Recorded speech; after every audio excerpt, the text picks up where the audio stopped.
South Africa, welcome to yet another energetic start to your day. And guess what? It's quarter to Friday. Quarter to what? Quarter to the weekend. And it's also another spiritual Thursday, Konala. But today it comes with a beautiful and a fantastic twist. Now, I hope you guys are ready for that one, because you know what? I'm gonna let you down on the ins and outs right after this break, and obviously coming back with the news and sports headlines. How? Chomi, you still cooking with cha, salt and prayers. Yo. But don't stress, ungawari, because your time to shine in the kitchen is here. Amapele Spices for Africa and the Vooka Breakfast Show have said, let's bless you with some spices that will slap harder than Umama's 7 colors. Vooka Flavor Fridays is here. We're serving flavor, vibes, and vibes with flavor. Flavor Fridays is the only plug you need to turn your kitchen into a 5-star chill spot. For 8 weeks, you stand a chance to win spice hampers that take your meals from meh to just by subscribing and tuning into your daily dose of positivity for an energetic start to the day. So Haibo, what are you waiting for? Don't miss out. Flavor is calling. Waza. 7 Chinese nationals jailed for 20 years for trafficking crimes. 7 Chinese nationals were sentenced to 20 years in prison by the South Gauteng High Court for human trafficking and multiple labor and immigration violations. Arrested in 2019 at their Village D business in Johannesburg, they were found holding illegal immigrants, including children, in locked premises. The group failed to register their business, maintain financial record, or ensure ensure safe working conditions. Now, for your second news headlines, convicted Chinese national sentenced to 20 years for human trafficking. For your second news headlines, Botswana distribute medicine nationwide after health emergency declared. Following a public health emergency declared by President Duma Boko, the Botswana government reports significant progress in distributing essential medicine nationwide. Prompt action ensured delivery of medical supplies from the capital to remote areas like Maung and Kasane, according to Presidential Press Secretary Emma Mutabi. The situation is stabilizing with no reported shortages located in areas such as K4 Esani. Yes, now heading over to your third news headlines. Shibambu, EFF mirrors ANC lacks vision and credibility. Floyd Shibambu, leader of Africa Maibuye movement, criticized South Africa's black opposition parties, especially the EFF, as unfit to replace the ANC. In a pointed interview, he called the EFF directionless and accused it of adapting ANC-like corrupt practices. Shibambu, a former EFF deputy president, revealed internal dysfunction and said his leadership prioritized collective decisions over personal convictions. He admitted regret for not acting sooner and claimed the EFF abandoned its founding values once in power. Shibambu remarks signal a push for ethical governance and new political alternative amid South Africa's socio-economic crisis. Now heading over to your sports headlines. Hugo Bros backs Mbegezeli Mbogazi for European stage. Mbegezeli Mbogazi earned Man of the Match honors in just his third senior cap as Bafana drew 1-1 with Nigeria. Coach Hugo Bros praised the 19-year-old Orlando Pirates defender's maturity and edged for his move to Europe, saying such opportunities would elevate South Africa's football. Bros emphasizes that exposure exposure to higher level competition would benefit both the national team and domestic players. Now, heading over to your second news headline, sports headline. Urban Edsbert's surprise omission from Bok squad explained. Urban Edsberts was rested for the Springboks clash against the All Blacks in Wellington to prevent burnout, with Ryan Nochi and Lud de Geer starting and Archie Snyman on the bench. Coach Rassie Erasmus emphasized squad rotation due to South Africa's depth at lock and demands of the rugby calendar. Dune Velman noted the opportunity for others to step up in Esper's absence. Now for your third sports headline. Omar Momish injury in major blow for City ahead of Manchester derby. Omar Momish suffered a bruised knee ligament during Egypt's World Cup qualifier against Burkina Faso, forcing him off after 9 minutes. The injury comes as a major blow to Manchester City, with Momish having started their last 2 Premier League matches. He's now a serious doubt for the upcoming Manchester derby, adding pressure on Papua Guinea amid City's recent poor form. Now let's take a little break and then come back for your traffic. Now for your traffic update. I hope you guys are going to be safe on the road and obviously adhere to all the road warnings. Now heads up, there's been a crash on the N12 past the Fort Gerga Road. The left lane is closed, so expect delays and drive with extra caution. No visuals from the scene yet, but emergency teams are likely en route. Good news, the N1 northbound. Good news on the N1 northbound. That stationary vehicle before New Road has been cleared and traffic is flowing smoothly again. So if you do have any more traffic that you would like to let us know about, please feel free to send us a text on 0604933226. That's 0604933226. Now don't move, don't yagas, because we're coming back after the break with more exciting things more exciting things that we have in store for you.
Good morning, South Africa, South Africa, South Africa, South Africa, South Africa.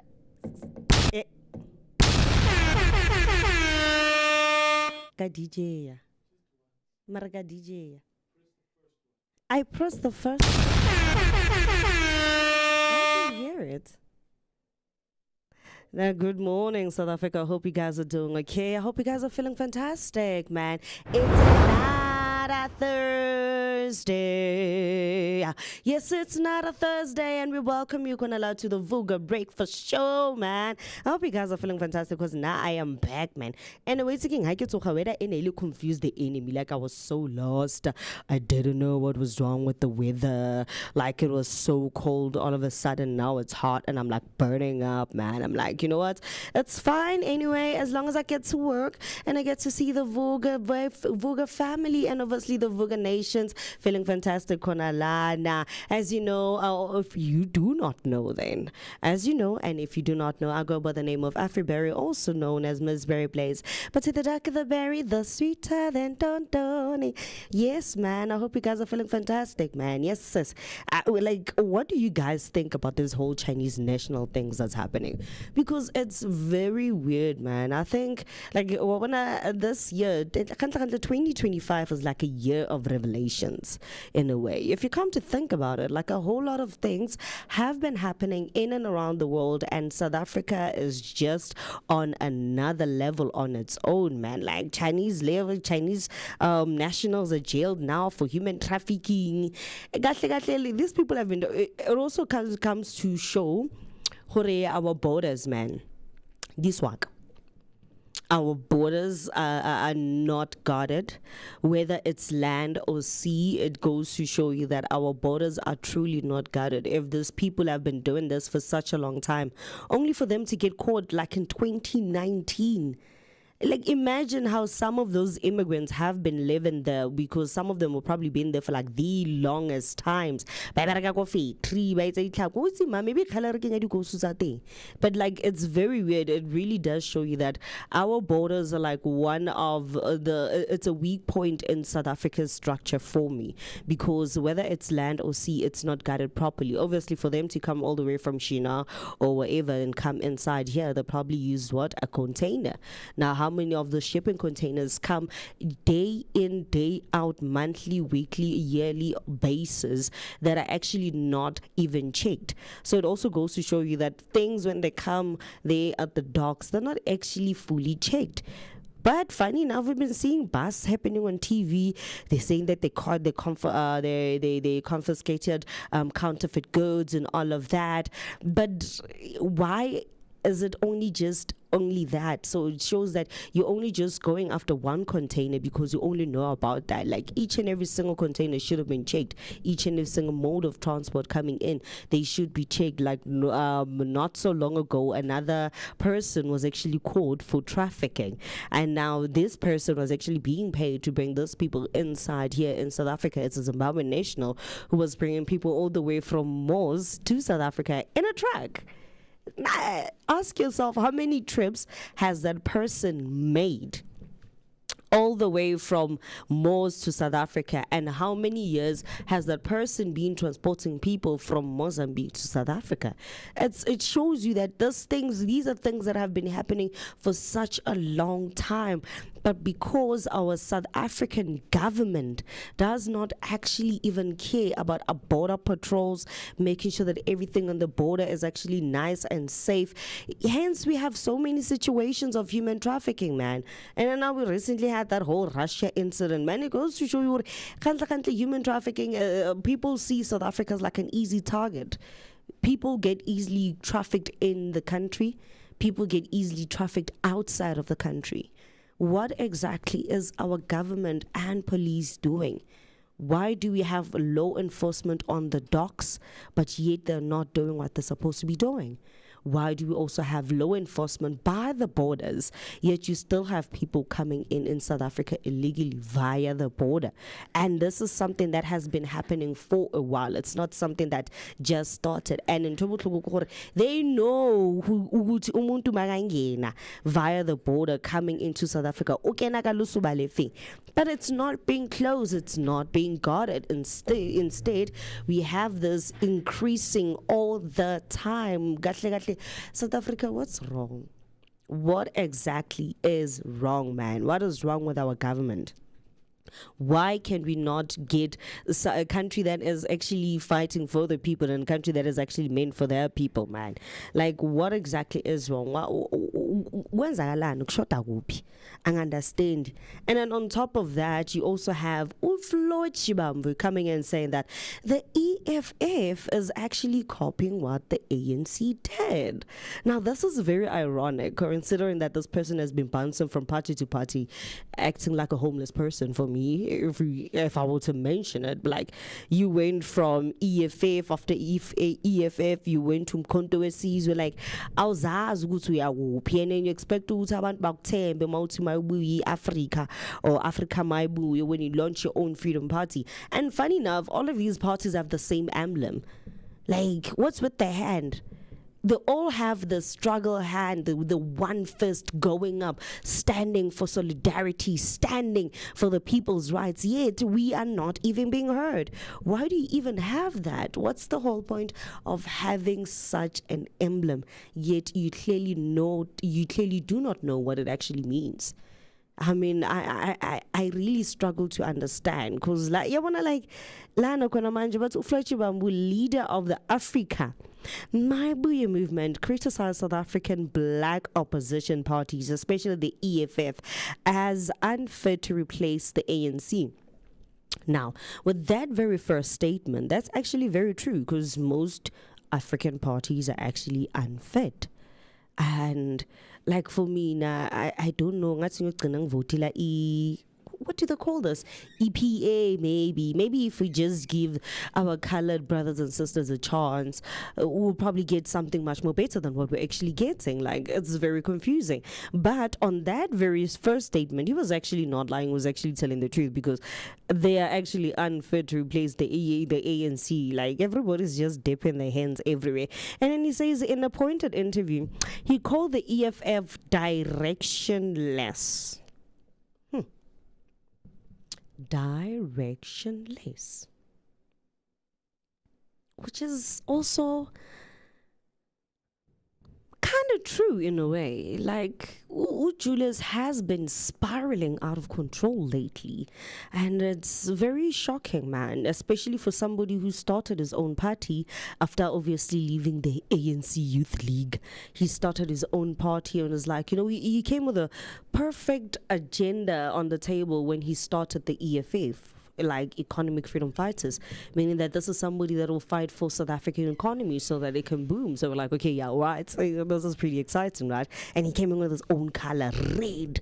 Roy, man, standing out there and making sure that he actually stands out in the party, like stands out from everybody. And it was pretty exciting, man. And then he had this very big vision when he started the EFF, which is basically getting back the land.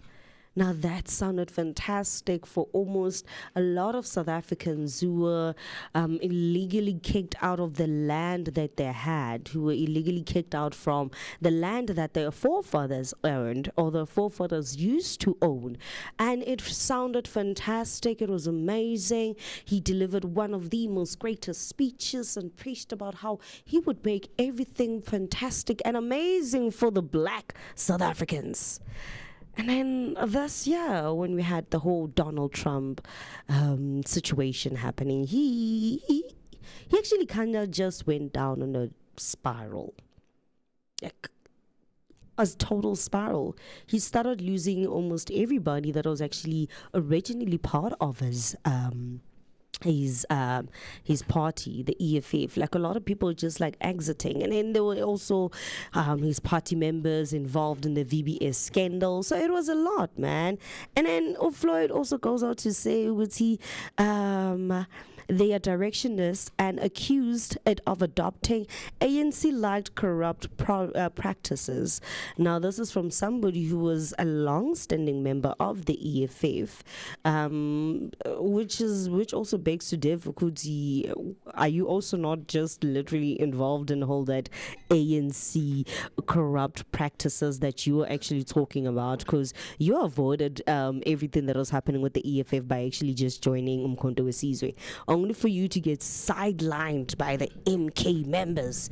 Even Zuma bengakufuni. Like you basically have no home when it comes to the political world. Hence, you ended up even opening your own party, Africa Maibuye. But then it comes back to say, Guti, what exactly do you think finally ibuye Africa? Or what do you think needs to come back for South Africans, maybe to stand firmly or stand as the great giants that everybody portrays us to be? Because everybody says that South Africa is amazing, South Africa, it's pretty fantastic, everybody there is like, they treat each other good. But what exactly are you trying to bring back in Africa Africa Maibuye? That's very weird, man. And revealed internal dysfunction and said leadership prioritized collective decision over personal convictions. He admitted regret for not acting sooner and claimed the EFF abandoned its founding values once in power. Shibambu remarks Shibambu's remarks signal a push for ethical governance and a new political alternative amid South Africa's socio-economic crisis. Okay, so you were part of the EFF. So when you were part of the EFF, what exactly did you do for South Africa's socio-economic crisis to actually grow? One question I have for you. And then number two, you went on from the EFF and moved to MK.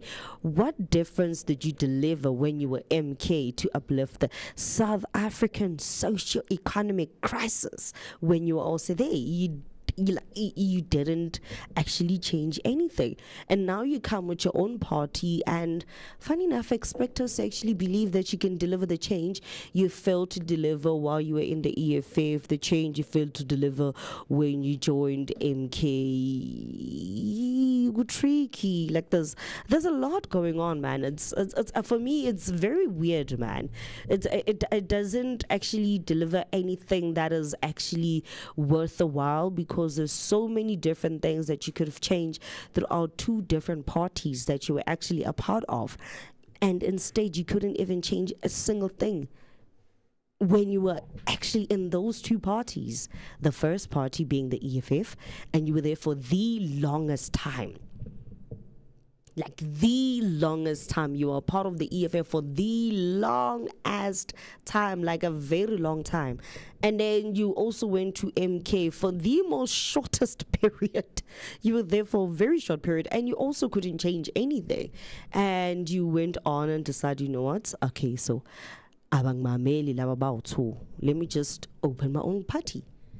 And for me, as a South African, looking at the political stance that we actually have in the country, and actually looking at other things and how things have been unfolding politically, government-wise, GNU, I don't think I would be ready to trust yet another party where somebody comes from a so-called party that is actually corrupt and does not do collective decisions, and went on to a party of a person who ditched prison time by claiming to be sick. And funny enough, with the South African system that we have, he's never actually even went back to prison. Zuma's time, sick leave, is like should have been done a long time ago. This is somebody that should have been back in prison yet again, but is still not even back in prison. So like South Africa, give me.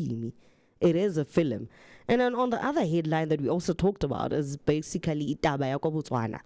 And this is something that we actually talked about yesterday when we're actually celebrating National Suicide Day, about the health crisis situation that they were having. And President Botswana o buile gape Duma Boko a re yene se tsa lokisitse dilo kaofela go setšhabeng sa gagwe, and o bone a new plan of making sure that nobody goes a day without receiving medication.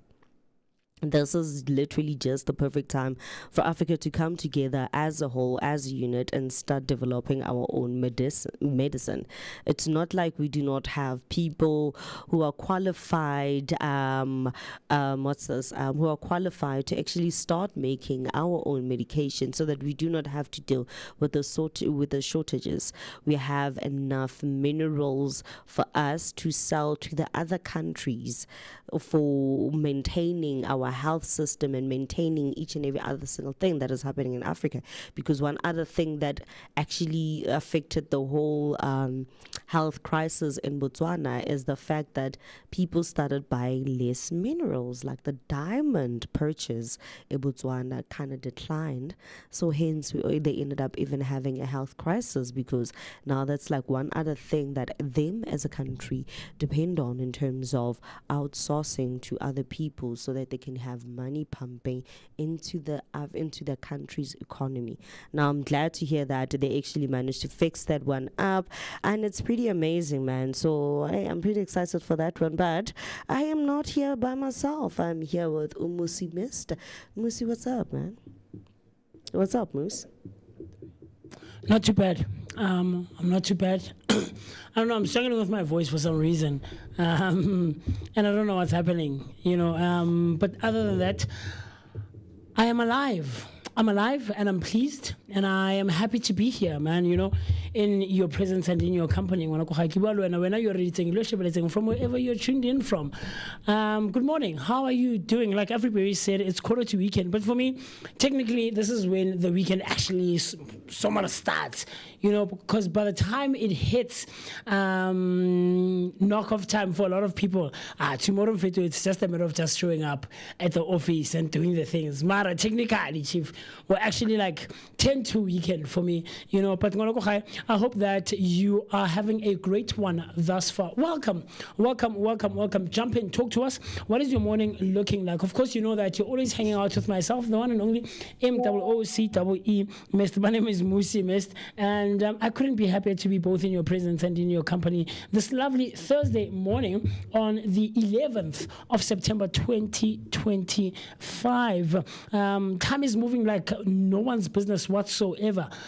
Have you reconciled with yourself? We're like, 9 months into the year right now. So talk to us on our comment section using the hashtag Vooka Breakfast Show. So that's Vooka Breakfast Show on Facebook and all other social media platforms. You know that it doesn't end there. It also continues on our WhatsApp line, right? By dialing the number 060-493-3226. So that's 060-493-3226. Comment, like, subscribe, and do the things that are necessary to be done so that both you and I and everybody can share our thoughts, our opinions, and everything else in between. Where are you? What is your morning looking like? Look, the team is right here in studio. Myself, everybody, Mr. B, we're here to take such good care of you on this lovely, not too bad of a Thursday morning. It's not too cold, it's not too warm, it's just balancing, that nice strike. Because I don't know, September has so far not been doing the necessary things, man. It feels like but you know that our interaction also does not need to end on our WhatsApp line. Jump onto our website by dialing the URL or typing the URL www.vookadaily.co.za. That's www.vookadaily.co.za. I can't wait to share my thoughts with you. I see Umam Tembi already jumping in saying Musi Misi is well to have a splendid, blessed day. All is well. Have a splendid, blessed day. I appreciate you. Memo Twadikle. And, on Saturday I was so excited, and the husband, and then we shared a call with her. Mara, we couldn't hear each other because it was quite quite loud. Go festivaling mole. But I so look forward to the day that we are with you physically, and in person, and we can touch and we can hug each other and share the love and all the blessings. Thank you so much. I hope the same will go for you and everyone else who is watching and listening from wherever you are tuned in from. A jam-packed show we have for you. The time right about now is 7 minutes or 46 minutes after the hour 7 o'clock on a Thursday morning. Like I said, the 11th of September 2025. What are you most looking forward to? Do you have any plans for the rest of the week? Being it today and Friday, because after tomorrow it is the weekend. And if not, what do you plan on doing? Do you plan on hanging out? We can't wait to get into all of those things. So with that being said, everybody talk to me. What's going on your side? No, nothing much is going on my side. I'm actually supposed to go somewhere on Saturday, but the Zaga is not zagging. Okay. I'm literally, there's a payment that I'm waiting for, and this payment has not come in. And actually going to where I'm going on Saturday is actually also going to be quite beneficial on my side, and I hope it's also something that will also benefit us as the station itself. Okay. So I am stressing over not actually having transport money because somebody don't want to pay me. Child, give me my money. In my head, I'm like, child, just give me my money, man. So it's a bit tough, man. And besides that, I also just want to say something to one of our staff members here, Ukasto, who actually handles our social media. Unfortunately, his mom passed away over the weekend on Saturday, and it's been a bit of a roller coaster ride for him because before his mom passed away, they had like a family situation that happened there that actually led to his mom's health declining, and hasn't been here at work. He's been like on and off here at work because of that, because he's the only child that was left with the mom at this moment, so he has to take care of her because the mom was diabetic. So it was pretty tough, man. And I met him on Sunday actually. I met him on Sunday, and that's when he told me about the untimely passing of his mom, and I'm pretty sorry about that, man. Condolences to you, but hopefully today I'll come and actually see you. In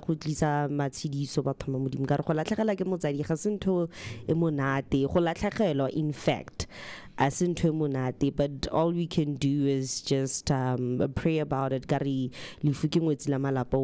I'm just wishing you all the best in terms of healing, and I know it's even going to be much more tougher because his brothers are not around, which are people that he could basically lean on in terms of finding guidance, in terms of recuperating and at least trying to get back to himself. They're not around, so he's basically facing this all by himself, and very sorry about that one. I hope to see you when I knock off today, man. Sorry, hey. Yeah, man. Look, Ubanela spoke to him on the phone on Monday, and it's just not good. Yeah, it's not looking good. It's not. I can attest to the fact that losing a parent is never. I don't care at what age you are at. I have a friend, or rather a friend's sister. Actually, on this month, about a year ago, September, close to a month end last year, Mpho lost her mother to leukemia, and she's well into her 40s, Mpho, and she posted about it. About a week ago, I lost my mother about a year ago, and I'm still not okay. I'm still not feeling good about it. So, like you say, I mean, yes, but it is never a good thing when it actually hits you and your family. It's too close to home, and I can only imagine what Castro is going through now. Because I think what a lot of people don't realize is that it affects us in very different ways. It hits us in different ways as we are different individuals and different characters. So I wouldn't want to say I know or I get. I can only try and imagine from my own personal experience. But with that being said, man, I'm sure Casto knows that we as the Vooka team, as the Vooka family, as the Vooka nation, we're absolutely here for him. Eventually, you reconcile. I don't think you ever get past it necessarily, or you ever be okay with it. I think it's just a matter of learning how to live with it and accepting it. One of the notions that I've been living by for the longest of times is embrace, accept, and move on. That's the one thing that you can only ever do in life, because it's going to, already there's a change. I'm sure, I'm absolutely sure of, and the only ever constant in life is change.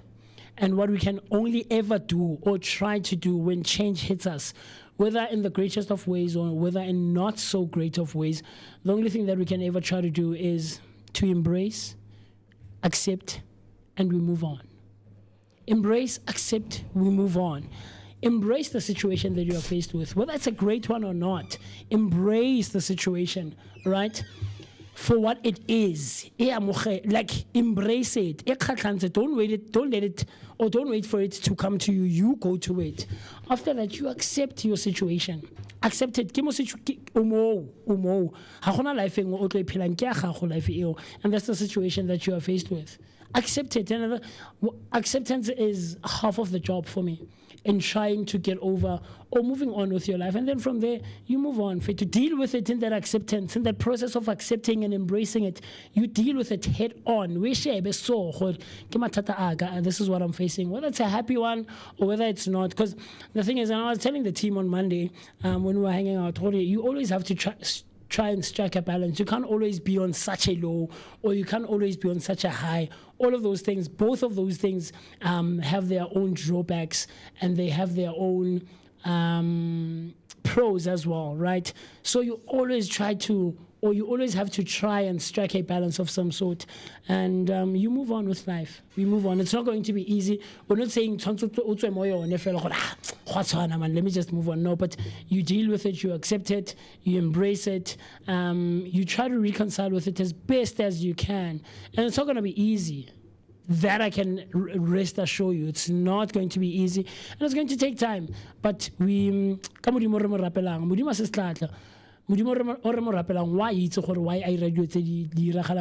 the only thing we can ever try to do is kneel, we pray, we ask for guidance, we ask for light, we ask for him to be the one who intervenes and takes control of our lives.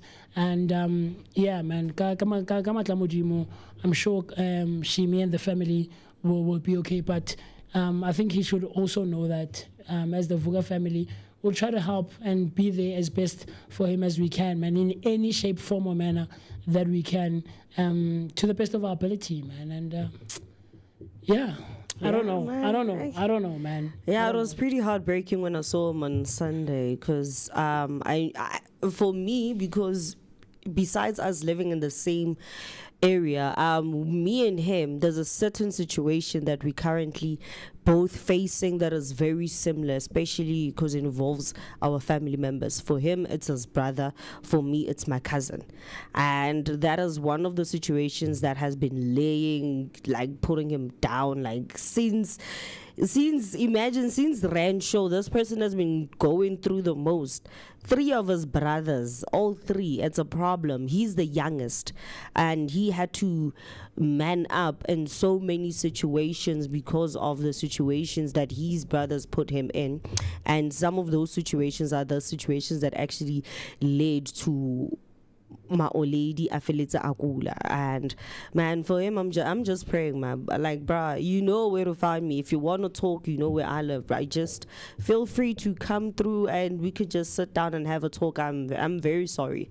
I've never lost a mom, but I have lost a sibling. It was pretty a while back, so I know when in terms of grieving and dealing with loss, it's never easy. Even if it's something that happened 10 years ago, 5 years ago, especially when that person made a certain impact in your life, it's not something easy, man. Yeah, it's never easy. Yeah, man. Yeah,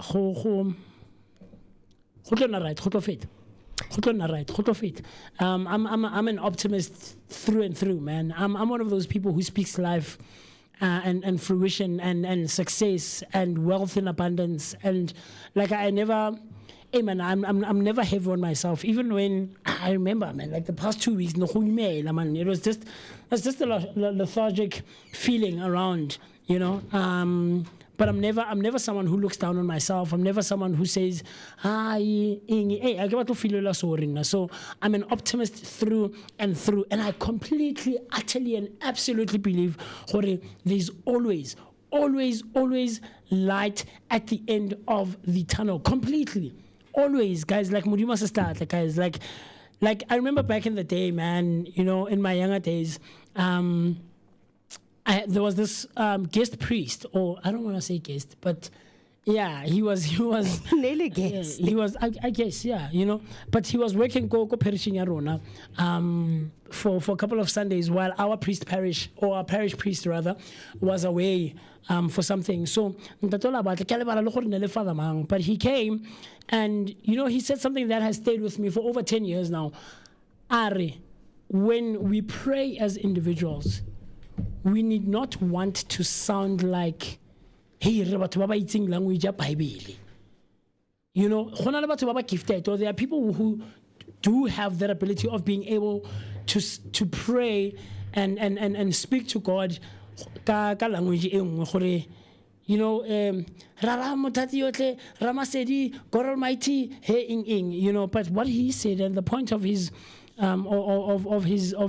homily on that particular Sunday was that you need not want to come to Mudimu wa gago, whatever Mudimu mo rapelang, you know, because I also take cognizance of the fact that, you know, people have different belief systems, and people, you know, praise different entities, I guess, for lack of a better word. But his point was, how rapela Mudimu wa gago, bua le Mudimu wa gago, o ka re bua le tšhomi ya gago. Bua le Mudimu wa gago as if you are talking to a family member, to a friend, to whoever, to a neighbor, to a colleague. You need not want to use this big language that is foreign to you. You know, it's not part of your speech pattern. The words are not part of your vocabulary. You know, because there's this song airing, God, give me 1,000 tongues so that I can praise you in all languages and in all these tongues. You know, so God hears all sorts of languages, man. How language guys? I mean, for the most part, I speak normal speech patterns and language, you know, and day-to-day spoken language. But I don't know what kind.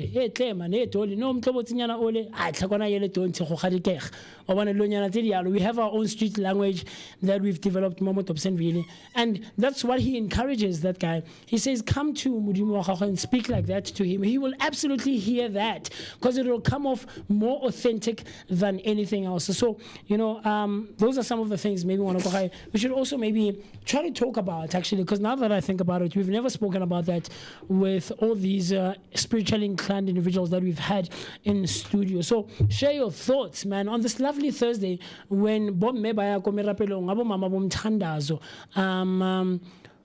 is your take when it comes to that? Do you come to your God in different ways, and how often do you actually engage? I remember this one time and I was talking to myself and I was actually praying, and I did the sign of the cross. You know, I did the Holy Trinity, and this guy's like, hey, you know, it was funny for me. This was a couple of years ago. I was walking Momokasi. I'm headed to my grandmother's, and yeah, man, let me pray. And then at the end of my prayer, I did the sign of the cross. I did the Holy Trinity. This guy was just so surprised. You know, and I just walked away. But it's things like that. Like, I think, in my very humble 2 cents worth of an opinion, things we should normalize. It's things that we should not find surprising. And yes, people pray out there, you know, and I encourage praying as often as you can. Talk to Mudimu, man.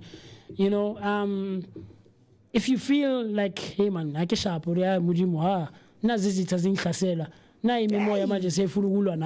you understand, please come and intervene. And I encourage that, man. So That's just me, man. That's yeah. No, I get that, because also for me, one thing that I always do, I remember my grandmother once asked me, is like, do you even pray? I'm like, yeah, prayers like, I'm like, there is nowhere where it's said that in order for me to pray for my God or praise God, I need to stand stagnant in one place. Prayer is forever. I can pray while I'm walking, because at that moment, as much as I am walking, I'm also inside my own head. Yeah. So for me, that's most of my prayers happen on the road, because for me, that's when I feel like, okay, there's a bit of clarity. This is basically all me. There's nobody else that's literally coming in or would disturb me. So for me, I pray on the road. Even inside a taxi, I sit there and I pray. I just keep quiet, but inside in my heart and my mind and my soul, I'm just having a prayer for myself. So, what prayer is very important. The only difference is that I'll join you guys in a couple of years, not now. Not now. Not now. You don't feel like you're ready just as yet? No. Look, each to their own, man. Yeah, I mean, if you feel like maybe that's the direction that you want to take, I absolutely get it, Yeah, now I feel and I think, and I absolutely do believe, my craft is the calling that I have, and how I give back. The gifts that I have, the abilities that I have, man, is not through me. I said, I'm no one. And for me, my God is the one who I'm peeling all of these gifts, my reasoning capacity, my thought process, my ideas, my gift of being able to execute the craft, But I think also what we're lacking in our society, back in the day, man, like assembly was a thing where kids would sing and pray. And right now they don't. On like a day or 2 days of the 5 schooling days that we have, Bible studies was a thing. Look, I personally didn't do Bible studies, go skolong, but I think the gist of it is that go skolong, school was also a place where God was present. The Holy Spirit was present, and it's something that we're lacking so much right now in our society. A lot of the things that are going wrong, guys, is hey man, and I think that's probably like one of the reasons why we have such a huge rise in terms of bullying, in terms of kids fighting other kids, kids stabbing other kids. And I'm like, because I remember that my mom once told me about an incident she read about on the news, right? About another kid, if I'm correct, I think from KZN. This poor kid got stabbed with a knife. Yeah. And the knife was still embedded in the neck. And I'm like, well, what is happening to our world? What's happening to our generation? Because me growing up, and I still see that old lady. Okay. So that woman, that lady, growing up as a kid, primary, she came almost each and every single day, and she would read us a Bible verse. So it was more like okay. So assembly was more like church for us. Okay. So she would read us a Bible verse. Like we had like an extra time of assembly because we literally did the whole praise and worship when we were at assembly. So we got there, and she would literally sing us, or she would literally read us a verse, and then for me, assembly was beautiful, man. I think assembly was like one of the reasons why I actually ended up joining the school choir in primary and in high school. Okay. Because for me, it was like, at least throughout all of the days, bullying was still there, but it was not as bad as it is right now. And unfortunately, I was one of those kids who was bullied. But for me, I did not care because I had that one time that made me feel more alive. It made me feel excited. It made me feel like I'm at home, which was assembly, when we were basically just singing the songs out there praising. Yeah. But right now, assembly, like chaos. Okay, if I assembly by one or 2, but they're not even being read the word of God. They're not being even they don't know verses. Goes to church, so that's how he knows verses each and every single time. Okay, na kereka apostola and give me riam. So so for him, in terms of knowing the fila and verses, it's not something that is actually new.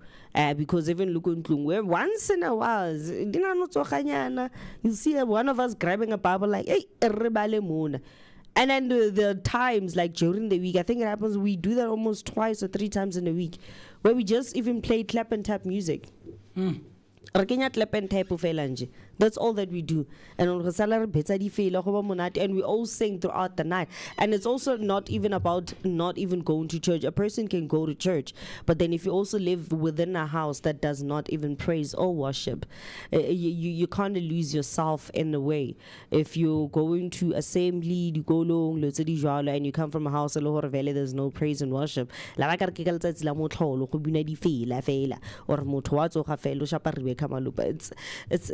It's a bit weird, man. I just wish that assembly could be almost more to what we had. We could have Bible verses, and kids will also learn about the Word of God here and there.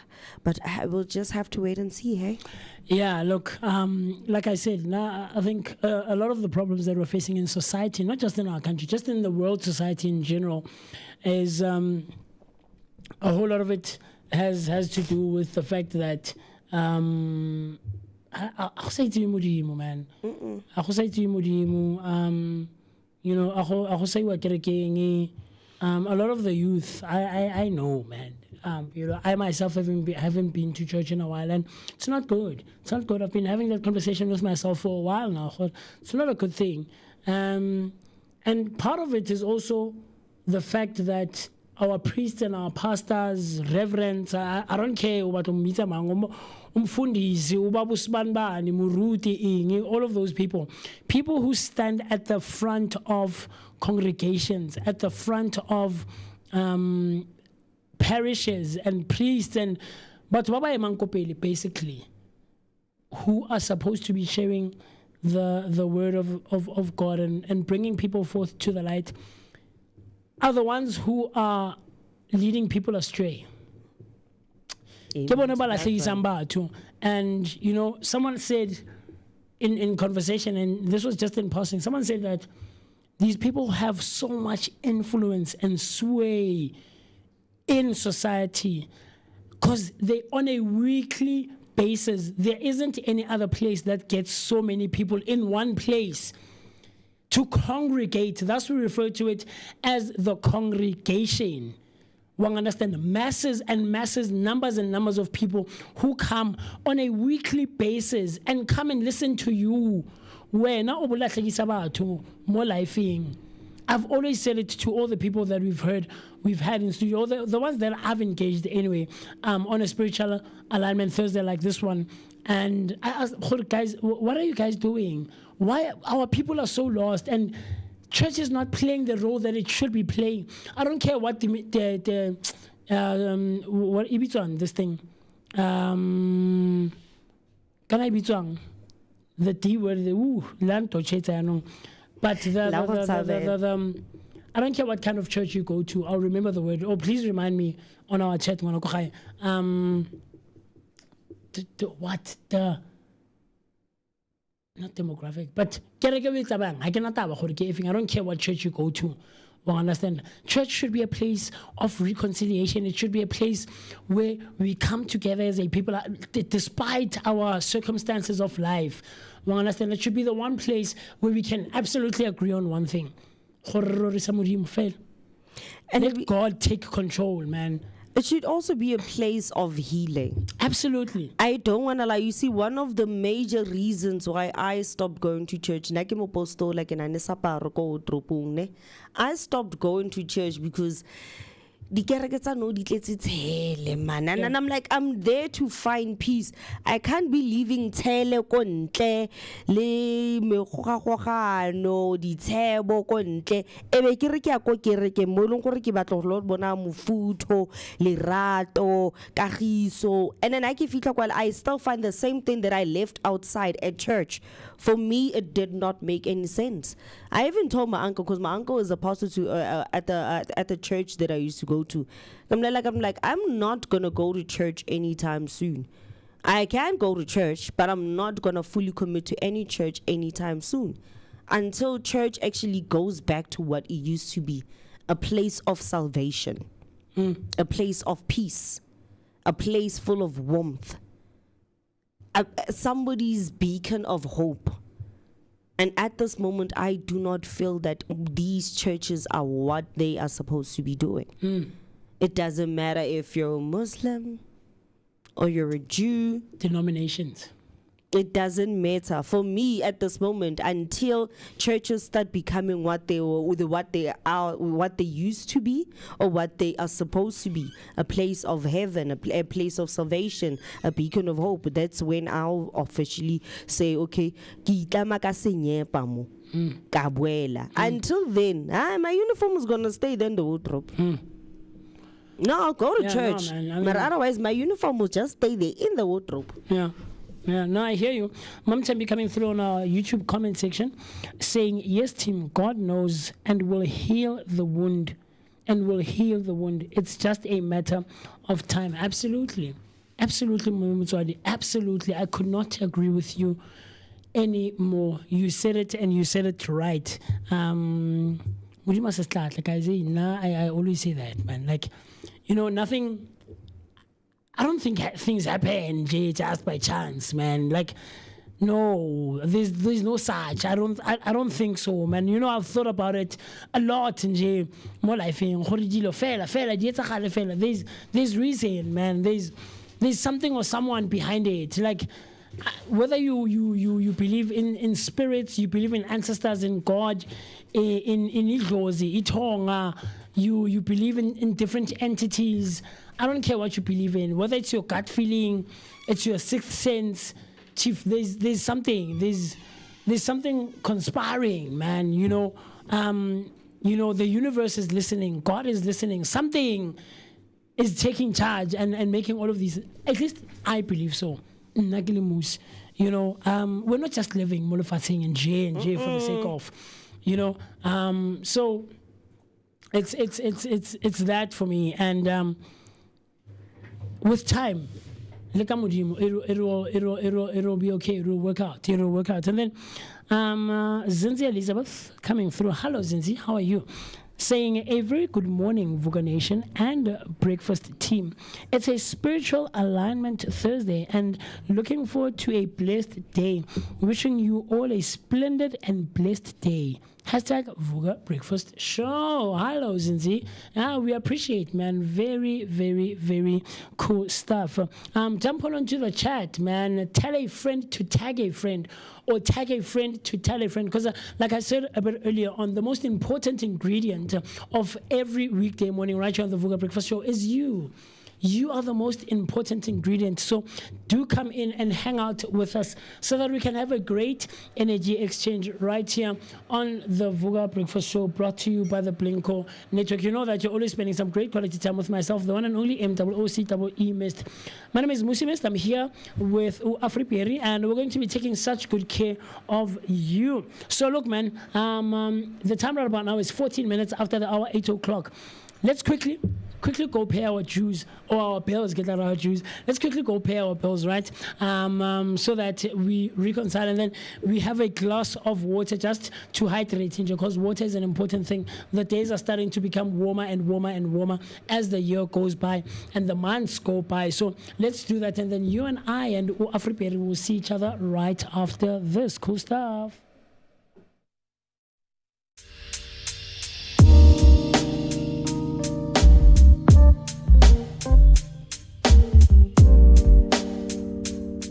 Musi Mist. My name is Moketi Maimane. Catch us every weekday morning, Monday to Friday, between 7 and 10. Right here on the Vooka Breakfast Show, brought to you by the Blinko Network. Always bringing you the best content possible. Vooka Nati, wake up with us and kickstart your day on a great note. This is your energetic start to the day.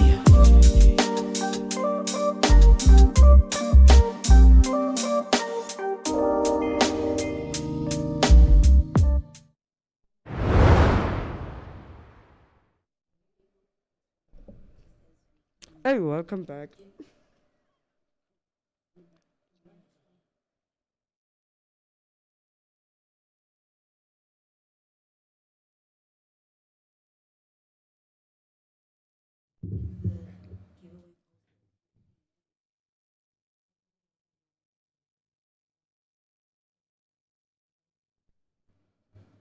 Back with you like we didn't leave you. The time right about now, 16 minutes after the hour, 8 o'clock.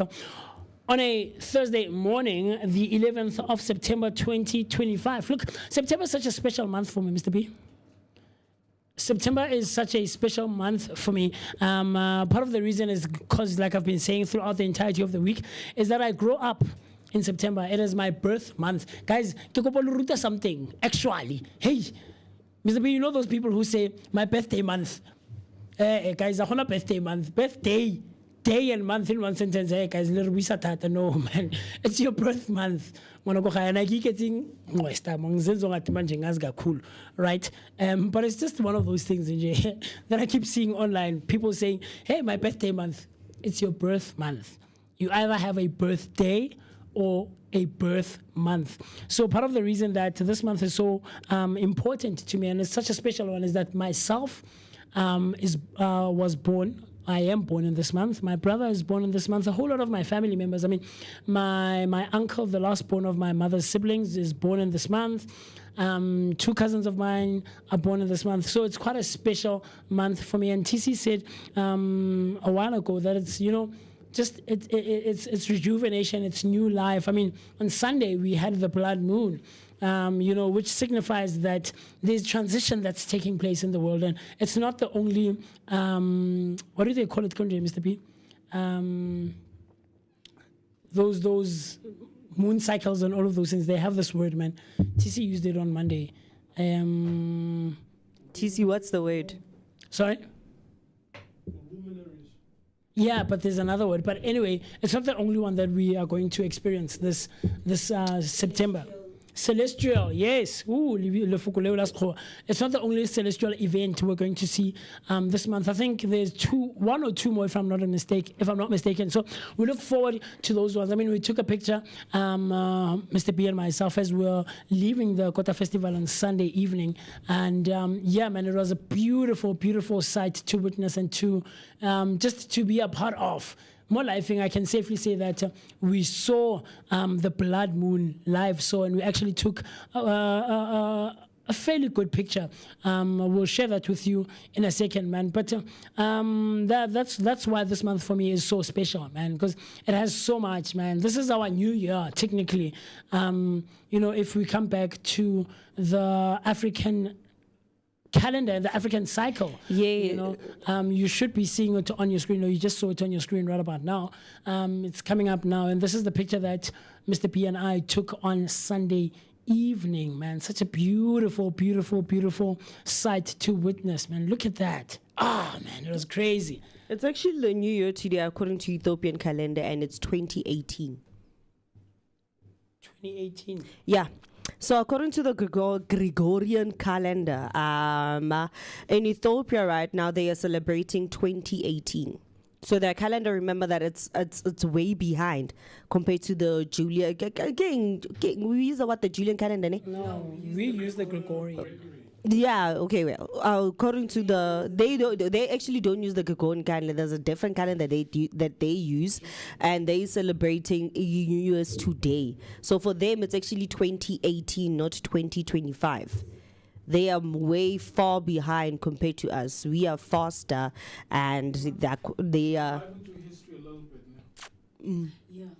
Apparently, Go into the mic button. oh no, just pass me this one rather. Sure. You gotta unwind it first. They on the mic The stay. whole stand. I'll just put it here. There we go.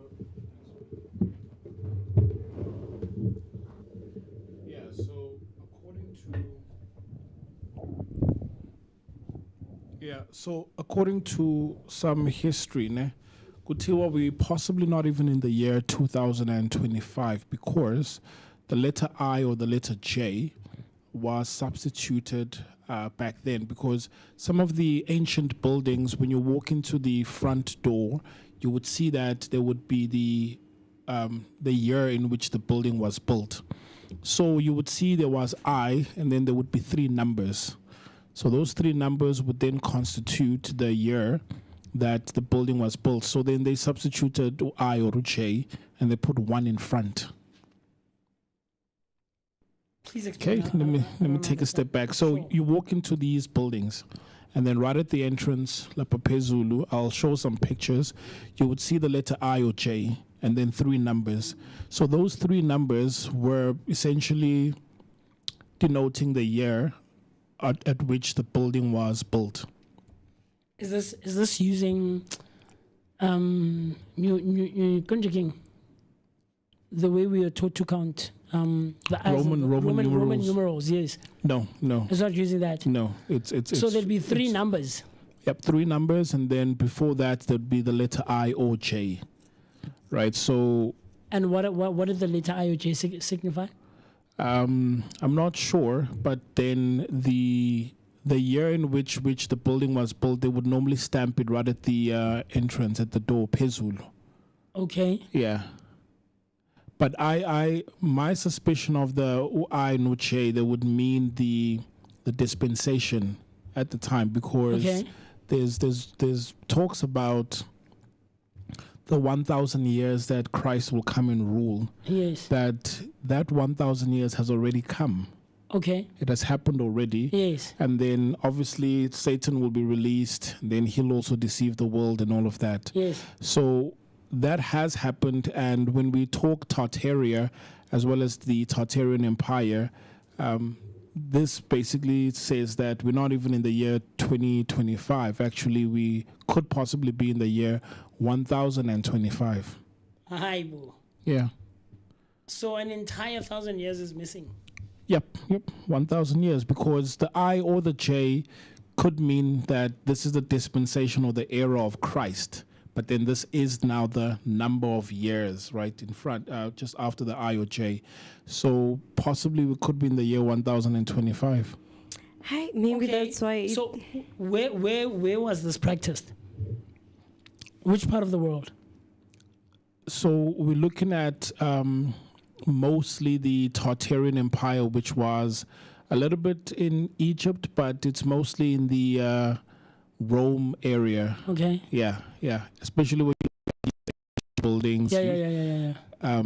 Along with the mud floods and all of that. So that's also in other words, what I'm trying to say is it's really complicated for one to tell exactly which year we are in. And if we say 2018, it means that we are counting after the resurrection of Christ. Then maybe that's a good way to count, right? But as to precisely which year we're in, it's really complicated. To count, because different parts of the world, especially ancient civilizations, used to count days, time, months, years in very different ways, right? I'm seeing something here that I just pulled up.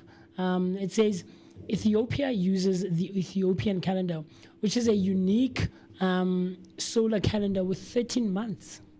It's called 13 months. 12 months of 30 days each, and a shorter 5 or 6 day Pagum month.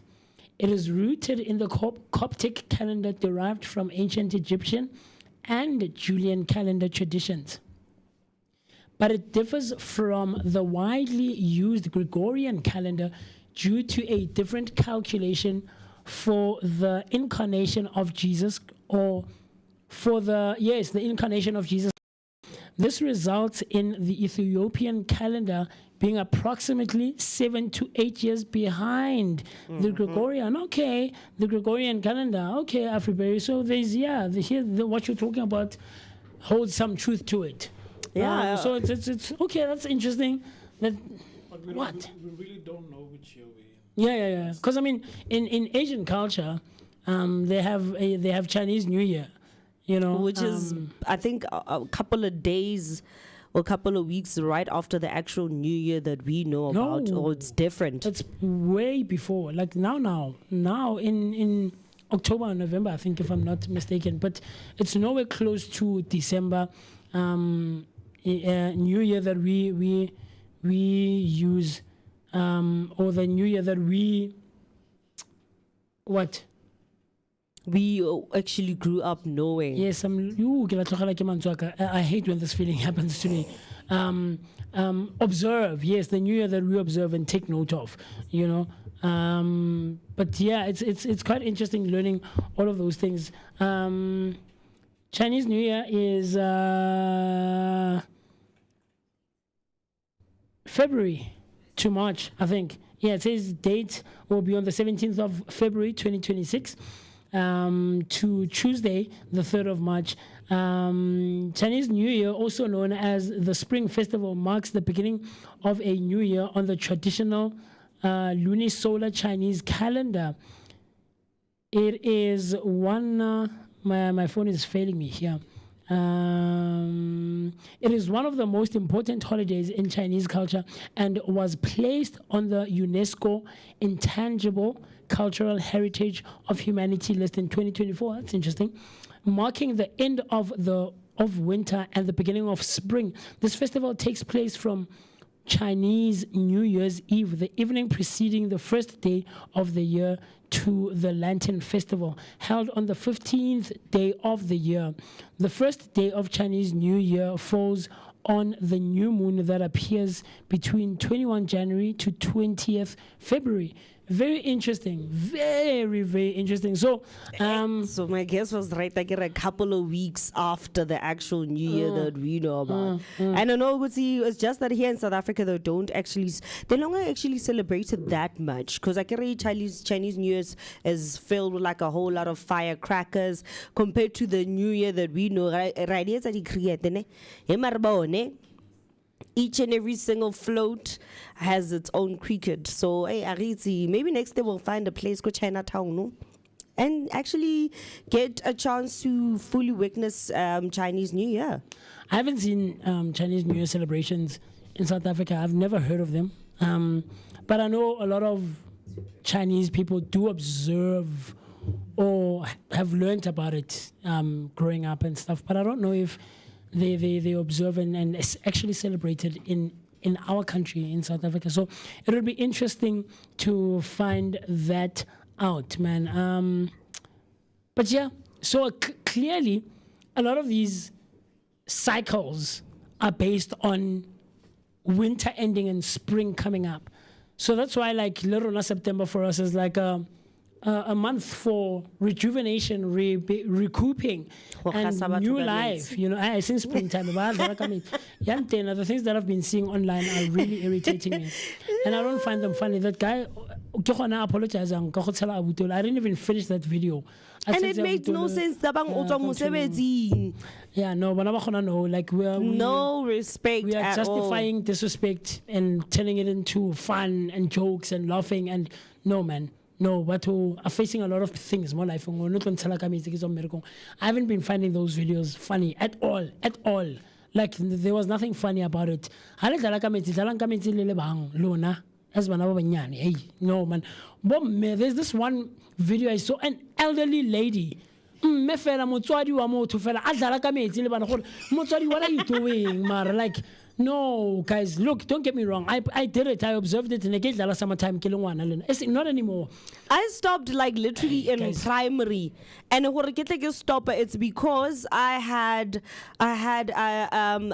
was going to the library. It's a library card that annoyed me. That's when I grew a strong hatred for the 1st of September. Like, you don't know, like the 1st of September, I'd rather be stuck at home. I started like doing a pants down. Or I am not going anywhere. If it's school, it's fine. I can go the next day.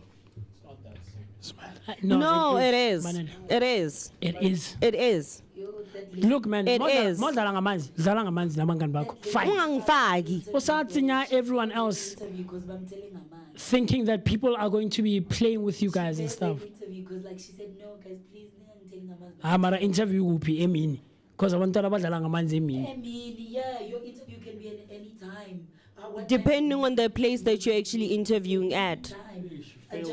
She failed the interview. No, they said like literally her appearance. She was on her way to the interview. And then she asked, no, Miss Cantella, I'm going to an interview.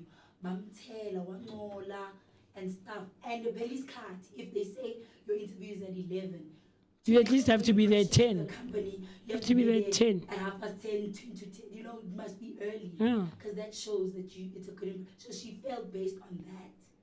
Yeah, no, it's crazy. Yeah. It's crazy.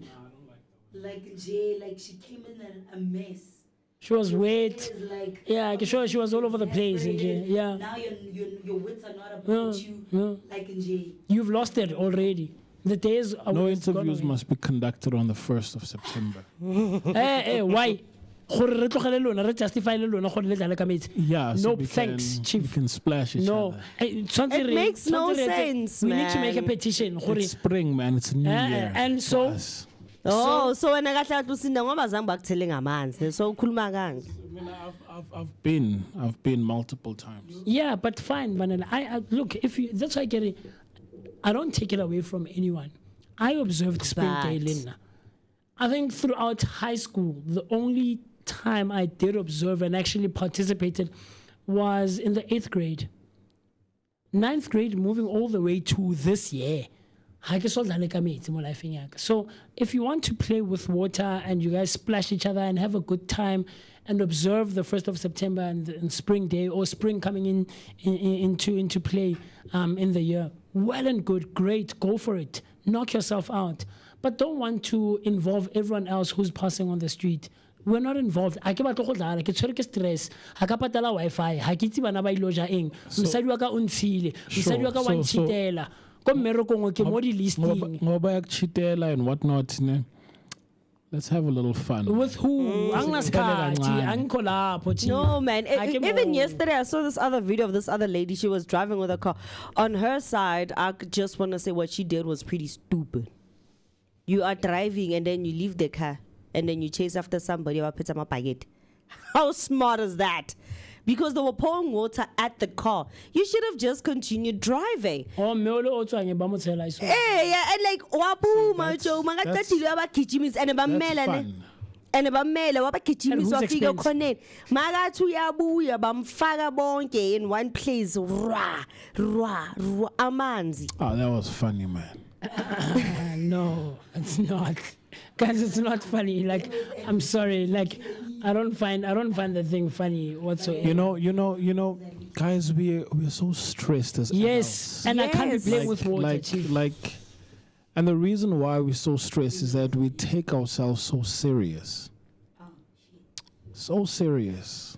So out of curiosity, is that why you sometimes don't take us serious? Is that no? I'm asking. Is that business related or you mean In personal? general, Generally, where business? angithathi serious mina empilweni. Mr. P, if you want to play with water, Let's Have not fun with reflect. Stand here. that side. have fun with your friends but what I'm saying is we are so serious as adults, you know.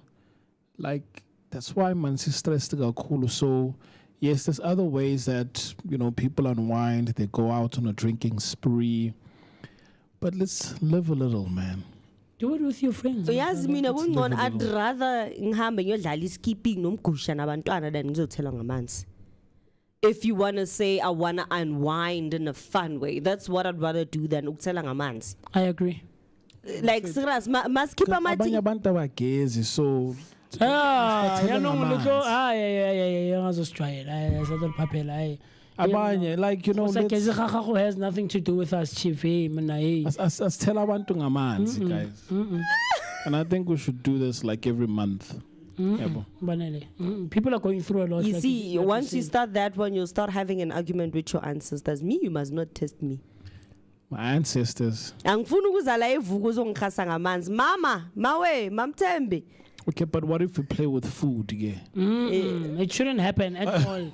None of those things should be If we're happening. playing with food, then it better be that challenge that we did last time with cakes food. Then yeah, So that's fine. that's fine. No, man. Like let's live a little. Ubatodlala mama le papa.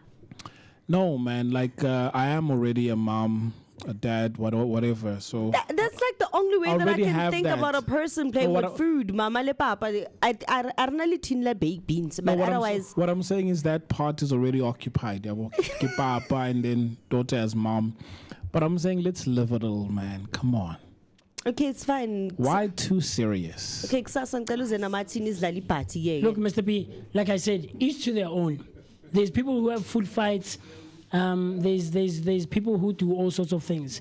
Do it with your friends, with your people. Because I was thinking at whose expense? we should though? get one of those cream cakes, yabo, and then we do a spelling bee. Okay. When you get it wrong, That's fun. Yes, I agree. I completely agree. Look, I'm someone who doesn't take themselves too seriously. I know to some people I do come off maybe based on my choice of fashion and my choice of clothes and clothing items and style the wake up thing.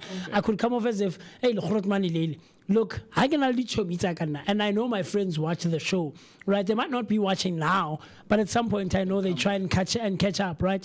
We have friends, we have fun, as a group of friends at no one else's expense. Do you get what I'm trying to say? We don't intervene or we can't have fun at your expense. Guys, no, I don't agree with that. So have fun with ice bucket challenges. Trump did it. What's this? The water splash challenge. Afroberry.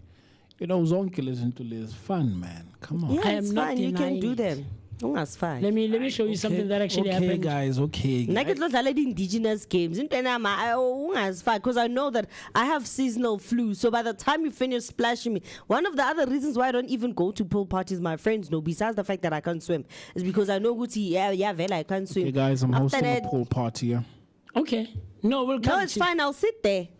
We'll come. It's called a pool party. So you have to jump into the pool. Why do most of the black society do that? Like they'll have pool parties and no one is in the pool. Yeah, and people will wear like swimsuits, bikinis, swimming trunks, shorts and stuff. Music will be flowing or pumping rather. There'll be food. There'll be a lot of people, man. But no one is actually in the pool. Why is it? Why is that? The answer was in your first sentence. Black people. Okay. Yeah. So what is it? Black people can't swim. I'm one of them. I can't swim. It's not even about us swimming. It's a black people syndrome. No, guys, I love water because I learned how to swim from a young age. So Okay. anything that involves water. In fact, here's a crazy story. No? This is a Florida lake, and a friend of mine, Obongani, he was one of the coaches for a dragon boat. Okay. Right, so it's similar to like when you kayak, but like with a team. Okay. So they do dragon boat racing. So it's a lake, and I jumped out. Of the boat. Yeah, of the boat. So I swam a little bit, and then after that I'm like, okay, cool. I've done that. So that's how much I love water. My star sign, I'm a Pisces. So you're a water sign. yeah, Okay. water. So I'm a Capricorn. I belong on the earth. so I don't think it's like all black people, but I think it's like I a think majority of if the they are black cooler, society. knowing how to swim, will probably enjoy it. Look, I'm an earth sign. And so I don't. So you need to be grounded, no pun intended. But you're right, though. Thank you very We're- much. we're grounded we individuals. gotta stay grounded. Hence, we don't do water. That's why I love splashing. I'm a Pisces. I'm an earth sign, man. So I like a base underneath. But Mr. B, I just sent something there. Hopefully you'll be able to play it on your side. This is something that happened. This was not too bad for me. I don't think I would have gotten involved. No, don't worry. So this lady lives Godi flatting apartments actually. Correction, Dobsonville. So the apartments of Dobsonville, right? The Joshko apartments, Molly, not too far from where I live. So I saw this and I was like, how this happened like literally like just up around the corner of my house. So you'll see that in a second. But Casto coming through on our YouTube comment section saying #Sivugile, spring day is not for everyone. I agree. Thanks. Thanks, Casto. Thanks, my brother. And then Zinzi says, lol, life is already hectic. Let's play and have fun a little. Not okay. I'm all for fun, guys. I like if you were to hang out with me. Just don't splash us with water. In my social circles, that's the thing. When I see if people were to hang out with me in my social circles, relax the chief. You know, understand. I'm such a I don't know, maybe I'm not for everyone, but I do know how to let go and relax and have fun. But there's certain ways, fun is subjective, is all I'm saying. Fun is subjective. There are a group of friends that if you were to hang out with them, you probably would not. And I give you I'm just saying in a general sense of things, you know, as different individuals and different characters. There's certain people, and they would say, hi, we're having fun. You'd be like, you know, be on the fence about it. But Uzinzi comes back, says, though I get you, Musi, each to their own, right? Absolutely, each to their own. Mom Tembi saying, some schools using eggs instead of water. I want 40 days. I remember 40 days was the thing. TC, I don't know about you guys. Did you have 40 days? So this is 40 days before you write prelims. Oh, yes. Right? The 40 days, about a month before required premolar. Well, it's not actually 40 days, but Neribita 40 days, where matriculants would actually torture the rest of the school. Oh, yes. Right? Just that period, recess before writing prelims or preliminary exams before they commence. You know, so matriculants would go around. But then, schools then cancelled Yes. the tradition due to the fact that, you know, that whole anti-bullying Yeah. started saying, It started having hints of bullying, you know, coming off as bullying as opposed to actually just being a fun tradition in schools. Lona, did you have it? You didn't have 40 days. That tradition, before the prelim. Yeah, I remember, man. I ditched all of those traditions, me. Sure. I get to just scrambled egg sauce. There's this guy, Shimi, actually, funny enough, when I was in the 8th grade. So for some reason, Nasarati group ya rona. Like, he used to say, we riketa machrotman, riketa karrechrot, and stuff like that. And so, go skolong, they removed what do you wanna? The pipes, the hose pipes. For if there's a fire at if school. there's a fire, yeah. So they removed the top of the taps to open it because right, and matriculants at the time came with the shifting the tongue to be able to twist that steel area around. And Bakhonobula was pipe, and he actually came to where we hang out because there was a pipe close to where we used to hang out with my friends. That's how much it was a thing for him, 40 days. But anyway, let's take a look at the video that I was talking about, and then the apartments, Dobsonville apartments, not flats. Man, shout out to the creator of this video on TikTok. You can check it out. Let's see, Mr. B. I'm a 90s kid, right? Okay, is the audio more important or? Either way. I'm nothing too fussy. Nothing too fussy. But this lady. Okay, so let me do this. Okay.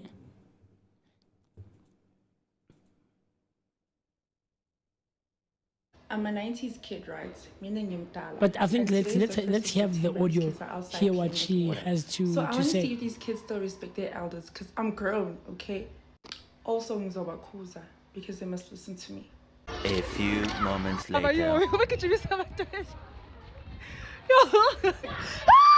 actually even vlogging this.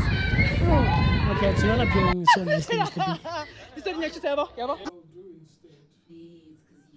But no, but the audio. Okay, so I'll play it again, Okay. but I'll move this to the right.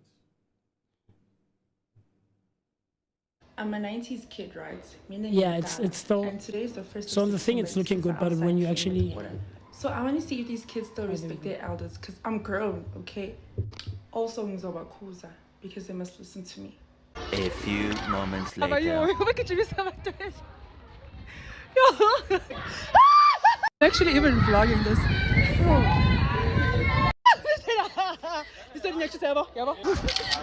Oh my God.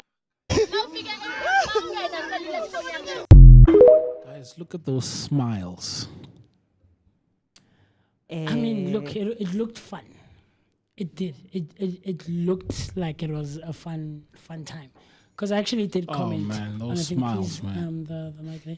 But I actually did comment on this video on her TikTok, because this was on TikTok.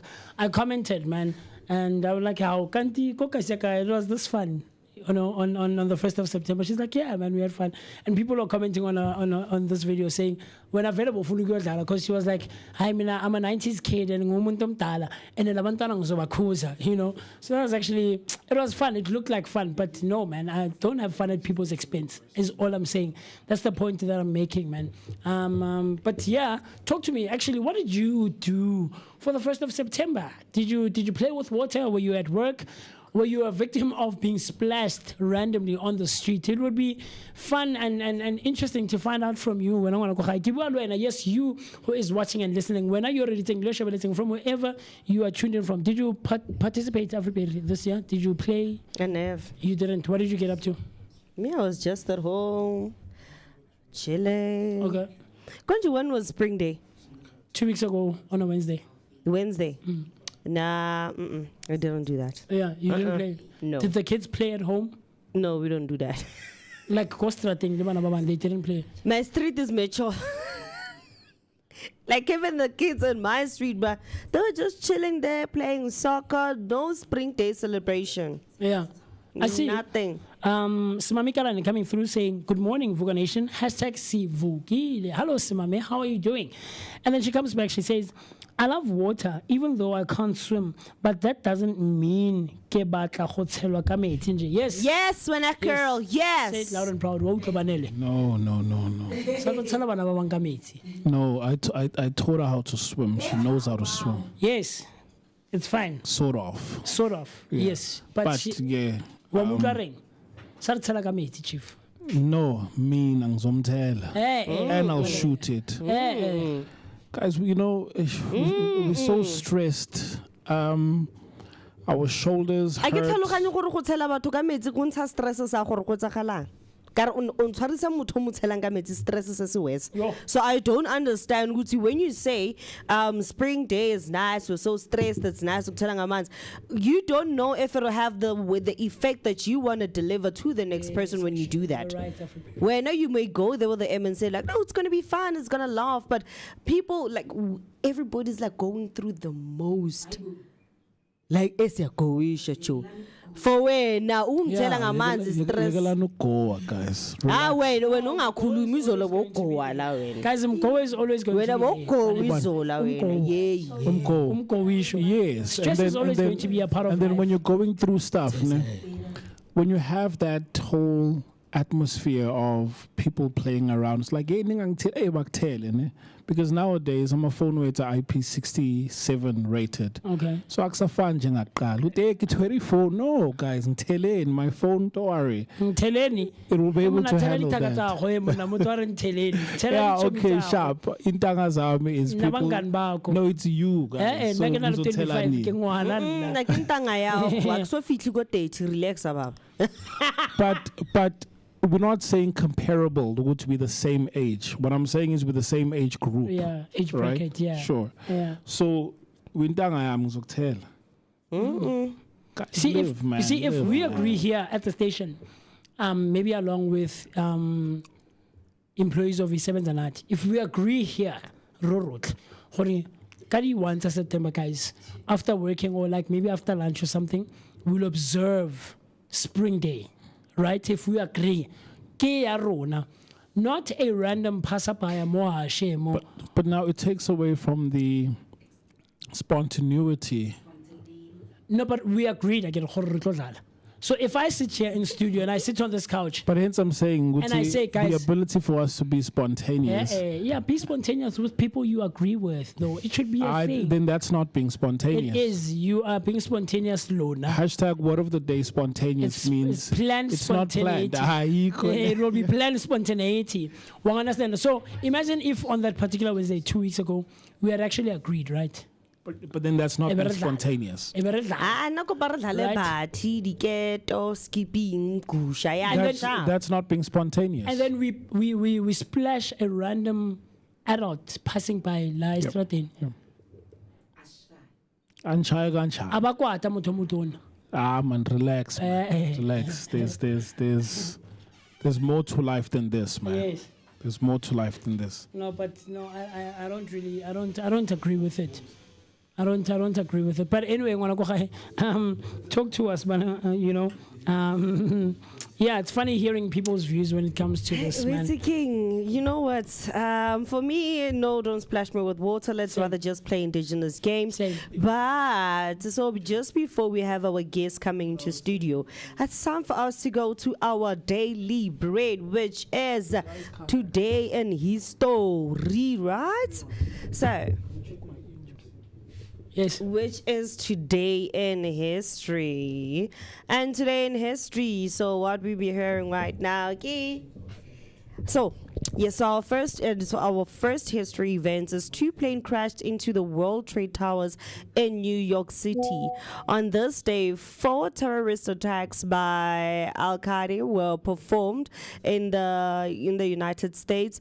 Almost 3,000 lives were lost, more than 20,000 people were injured, and 10 billion in damages was caused. The 9/11 attacks became the worst terror attack in history.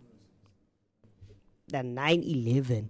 I remember, unfortunately, I think one of the survivors of the 9/11 actually passed away, because when they took a picture of her during that whole ordeal, she got named as the Dust Lady, because nobody actually knew who she was, and she passed away because of cancer. So, man, that's sad. But hey, 9/11, I hope that never happens again. U.S. founding father Benjamin Franklin wrote, "There was never a good war or bad peace," in a letter to Josiah Quincy. Between Great Britain and the United States in 1783, Benjamin Franklin sent his old friend Josiah Quincy a long and clutty letter.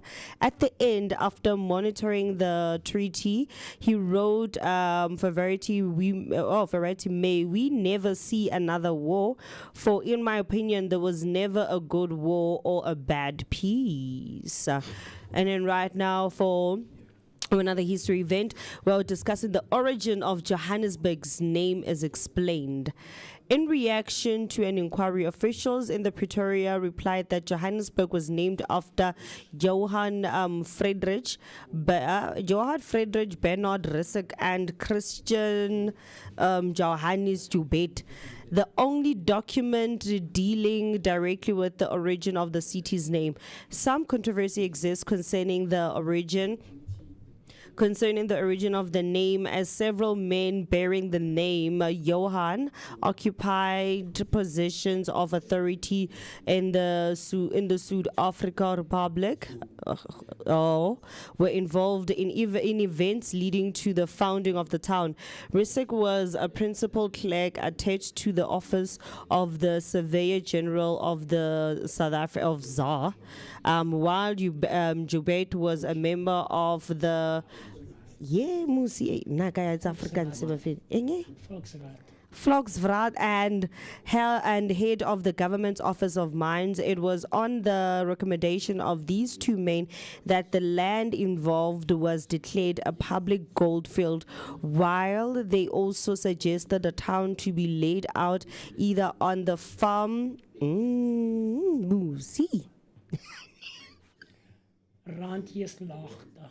You guys, in me, I didn't do Afrikaans. Forgive me. Randjeslaagte are a section of the farm Dorfontein. Government authorities decided on the former place. Other evidence, notably a letter from the Deputy Secretary of Foreign Affairs to the Swiss consul dated 18 February 1896, substantiates the claim that the town was named after these 2 men. What's happening with Johannesburg? It's interesting, man. It's interesting to find out. I mean, there's this thing going around now. I don't know how old it is or if it's a real current thing, but there's this thing going around that South Africa wants to claim Lesotho as one of its provinces, and then Lesotho is actually saying that quite a bit of land from right here in Gauteng, I think, a part of the Northwest. Like, there's quite a few. Yeah, the Northern Cape was originally actually part of Lesotho. Conjuring few provinces that Lesotho is saying that a bit of the land in those provinces belongs to the Basotho people and stuff like that. So it's interesting to find all of these things out, man. Like the back and forth that happens with the naming of the streets, the naming of the places, and all of those things. I was actually, I'll try to find the video. I saw this video a while ago that talks about the prime ministers and presidents that we've had in our country. So, like it's saying, Danny Ubey or Jubert, who's this? Christian Johannes, Johan Risik, and all of those people. It's very, very, very interesting to find those things out. But talk to us, Ngonokhaya. Is it fascinating for you? Did you know some of these things that we have spoken about in our Today in History? And then, on a day-to-day basis, we give you the number of days. And today is actually the 254th day of the year. It would be the 255th if it were a leap year. This is all according to the Gregorian calendar. And it also marks that there are 111 days left or that are remaining until the end of the year. This is all on this day, the 11th of September 2025. Guys, like time has gone, man. Time has gone. 15 weeks remaining. 15, imagine. Sheesh. Like, where did the year go? June, we were preparing to go to the Protea Glen Business Youth Launchpad, and all of a sudden it's spring, and now the days are getting warmer. So that's very interesting. And of course, on a day-to-day basis, we also celebrate. This is fascinating for me. It's funny to find some of these things out. We also celebrate inventions that have been, created, or inventions that have made both you and my life a bit easier as we go on our day-to-day lives. And today is no exception whatsoever. And today we celebrate the video game console Atari 2600 or 2600 that was released. The Atari 2600 was initially branched or branded as the Atari Video Computer System until November 1982. This is interesting. The Atari Video Computer System. Okay.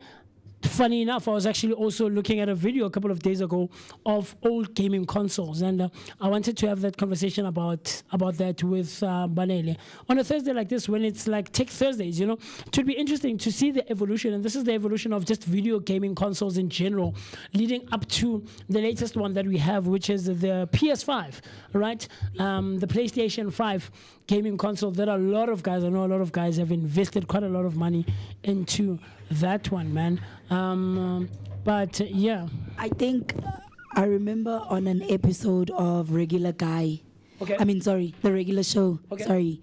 Bo Mordecai and Rigby. Yeah. Yeah, that's how I know this game. Oh, the Atari. Yeah. It's very, very interesting. Yeah, man. Like vintage stuff. Yeah. I'll find that video. I'll try to find it because I actually really need to go back to my things that I've liked and interacted with on TikTok. But the evolution of coming from and then but at some point it was like those long chips. So it's very interesting. And then later on in mid-90s to early late 90s, the PS1 came into play, and it was CD, and then Xbox also came through because it was trying to compete. Besides Xbox, like Sony, the one Game Boy. Game Boy. And then I remember that one where you literally try to put in the hoops.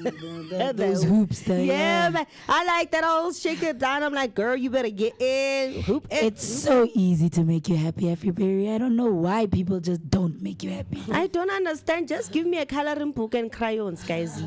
The ITZ even knows, just give me a coloring book, crayons. I'll just sit quietly in my corner. There's this latest one that they've tried to put out in the market. It's a sort of like a remake of those old gaming consoles. Okay. So it's a 2-player thing. I have a friend, Kokasi, who ordered it, but they ran out of it for some reason. I don't think it performed as well as they would have anticipated, right? But it's like it has like 100 and something games onto it that come already installed. You know, from soccer to Super Mario, all those kinds of things. So that's very interesting to find out, man. Yeah, talk to us. What do you think?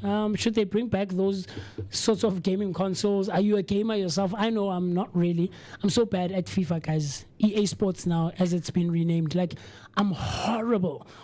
Back in the day, I think it was 2006, 2007, my brother, when the PS3 came out. I was like, should we buy it? I'm like, hey, if you want it, go for it. But I get like, I'm not interested.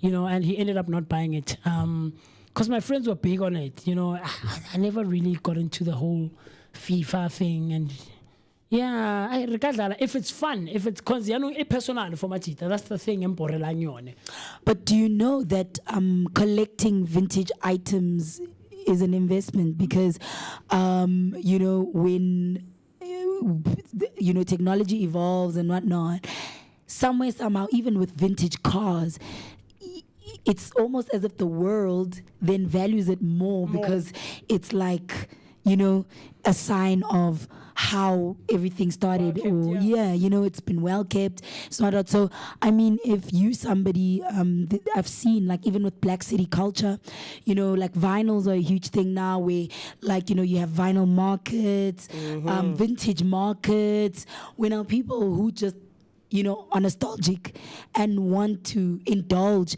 in cultures of certain eras and, you know, technologies of certain eras or things that happened in certain eras that go and, you know, go through. Like, it would be like a walk in history, but you know. I think it's also stemmed from a point of how well kept it is.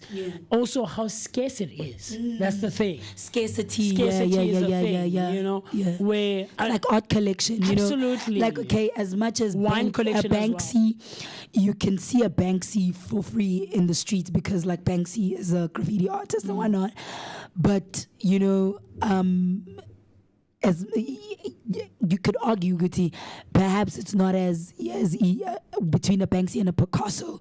Yes, individually there are certain benefits to having and owning each art collection, but you know, obviously in certain it also depends in which societies you roll in. Absolutely, you know, the circles. So all these things are sort of like subjective. Absolutely, that's absolutely. true. Hey, because it kind of reminds me of Extra. Because besides him being a chef, he's also a photographer, and he is now big.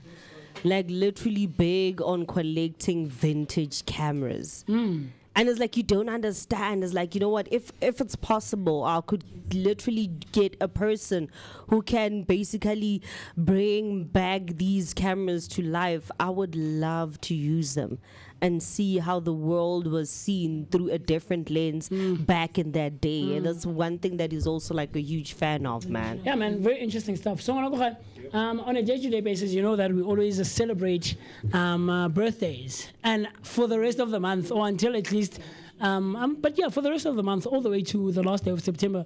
But in this particular season, because the Virgo season ends on what? The 22nd, 23rd of September. So I marvel and I relish and I have such an amazing time because it's you know, Virgo is up and rising, and you know, so the first celebrity birthday that we have is a favorite actress of mine. I love this lady. At some point I had a crush on her, Taraji P. Henson. Oh man, come on, man. Taraji P. Henson. I mean, the last movie that I watched about, I think last week, was can I come on, that lady, TC.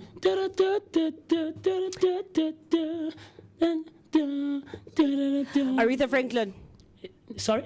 No, it's not Aretha. What is it? Something Girls? No, this lady, man, she was a famous, that King movie at Taraji, guys. Ooh, TC. More Tunyamba to thing. She's like an assassin of some sort. Bloody Mary. Yeah. I get it. It's giving homage to theme song. Yeah, that lady. Come on. Yeah. Anyway, Taraji P is celebrating her birthday today on the 11th of September. Was born in 1970. Really? She is turning but go rata gampe bo ausi ba batona. Ba ro rata gampe ba Bo ausi ba batona. Ha ke neo ke nase, neo ke na o rileng o rata bo ausi. But she's turning 55 today, and Taraji is an acclaimed American actress and author known for her powerful roles in film and television, including Empire, Hidden Figures, that's also a good one, The Curious Case of Benjamin Button. Have you watched, Tizi? Yes, Curious Case. Banele, have you watched? No. Where that guy ages backwards. Brad Pitt ages backwards. Curious Case of Benjamin Button. I've seen that one. Yeah, I've seen that one. Yeah, it's a very interesting movie. Very interesting movie. There's a similar I've seen movie the trailer. Sorry. that's on the opposite end, starring Blake Lively. So Blake Lively is, I forget the name, but she's hit by by lightning or something. But something occurs in her life in her early days, and she stops aging. And her daughter ages older than her. Oh yes, I've actually seen that Yeah, one, and she literally lives to outlive her daughter. Yeah, it's Imagine. very crazy, man. Like her daughter can call, and they're sitting at like a fast food restaurant in the diners, as they call them, and then she says, you know, when you were a little girl, you were like, and it's crazy because this lady looks like she's her mom. You know, and then she gets stopped by the police. So she always, after like 5-6 years, has to move from a certain area because now she has to change her name, her ID, and all of those things to try and fake an age that relates to how she looks. And then she has this friend who's blind, who's elderly as well, you know, and they talk about, you know, back in the day, but she doesn't actually know her ungwana, like she's quite younger than her, you know, so it's crazy, man, it's crazy. But anyway, Taraji P. Henson is celebrating her birthday today, and something very interesting about her is that her first name, Taraji, means hope in Swahili. Wow. Very interesting. And her middle name, Penda, means love. Very hope and love. Yeah, that's very interesting. What's the book again that has those words? Hope, love, eat, pray, love. Eat, pray. Okay. I know the movie. I haven't read the book. Or maybe it's Sandra Bullock. Yeah, maybe it's the Bible. Julia Roberts. I always confuse them. Or maybe it's the Bible that talks about that. Hope and love. Yes, that hope is good, but amongst all of them, love is the greatest. I think it's actually a verse from the Corinthians. Faith, hope, and love, actually. So it talks about the three of them and what they stand for in a person's life, and obviously the meaning of them. Right. It's very interesting. Yeah. Anyway, the other, but guys, let's just look at the people who are Virgos. Yeah. Let's look at the people. Remember, you spoke about it during the first few episodes of the Vooka Breakfast Show. You spoke about agape love. No, we did. It was basically also talking about the different loves that are out there and what is your type of love or your love language. Because I remember that on that episode we also discussed love languages. And I remember we spoke about love languages. That's just godly love, right? Okay, that's interesting. But guys, can we just take a second and look at the people who are celebrating their birthdays in September? Can we look at the people who are Virgos? Guys, like, come on, my brother. You know? Hey, I mean, and you're like, okay, you're my friend. And then, but look, man, the other birthday that we're celebrating on this wonderful 11th of September is Ludacris, affectionately known as Ludacris, but born Christopher Brian Bridges. Yeah. Come on, my brother. Yes, sir. Yes, sir. He was born on this day in 1977. What? 48 years. Ludacris Babatona, guys. Turning 48 today. Married to Ludo Oxic. Yo. Mbongu. No, guys, what's the name of this lady? But anyway, he's married to that lady. No, I need to pull her up, eh? Loxy. I just want to see a picture of her, but I'll show her right And now. they've actually been married for like the longest time, Ludacris and that lady. I would tell the Africans. So Ludacris is a Grammy-winning rapper, an actor, and an entrepreneur, best known for his music career and his role in the Fast and Furious film franchise. An interesting fact about him is that he co-founded the record label disturbing the peace, and is also known for his philanthropic work through the Ludacris Foundation. Is that her? Hey, you Doxy, hi man. Nah. Hey, she's giving, man. Hi man, give me to man. I'd Yo. also marry a Eudoxum. I know. Get it tap it up Musi. Yo, no, she's pretty, man. Yo, she's gorgeous. She's gorgeous. Yeah, man. So the one thing I actually do know about Ludacris, TC, I don't know if you know this one. Have you watched all the Fast and Furious? Yes. I assume, right? To the latest one, 10, right? Do you know that in 6 or in 7, where Lady comes back, and then they go back to that house where they grew up at, right? The bottle of when The Rock, Dwayne Johnson, walks out of Afadi Pampirita, you guys are actually free and stuff. You've been exonerated. And then him and who's that guy, Olo Papang, the singer. Tyrese Gibson. Him and Dwayne Johnson have that back and forth where Mia, you better hide your oil, your baby oil, right? He says that. And then he says you better hide your forehead. Yeah. And then Ludacris actually, that wasn't planned actually. Oh. Like Ludacris is actually genuinely laughing. Oh. It's like a real spit take because he actually spits out the drink that he was taking. Yes. And then the bottle of brandy or whiskey that's on the table is actually his brand. Wow. On the table in the shot. I didn't know that.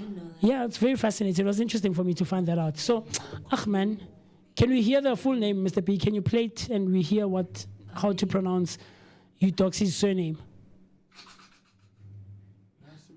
Oh, okay, no worries. We'll do it a bit later on. But yeah, Ludacris is also celebrating his birthday today. And then the last birthday that we're celebrating is Kaigo Kari Govo Dal. Or Dal. Yeah, you'll see his picture will come up in a second. He was born on this day in 1991. Is unmarried but was previously in a relationship, turning 34 years today. And he is a Norwegian DJ, music producer, and songwriter, famous for his tropical house remixes and original tracks like Firestone and Stole the Show. An interesting fact about him is that his remix of Ed Sheeran's I See Fire went viral and helped launch his international career, gaining over 50 million plays online. Wow. That's interesting. Very, very interesting. You see, there's people that we are not knowledgeable of, Chief, out here in the world. But yeah, man, those are some of the celebrities that are celebrating their birthdays, man. And then the last birthday that I have, because I wasn't here yesterday in studio, is someone we actually had an engagement with, Mr. B, on Sunday at the Soweto Kota Festival. Tabashola Mashao from Itate Media was celebrating his birthday yesterday, man. Yeah, this brother of mine has, there's something that I sent there. But yeah, man, he was celebrating his birthday as well. He is a fellow Virgo himself. And yeah, man, I really hope that he had an amazing birthday. Grootmanek, I love you, I appreciate you.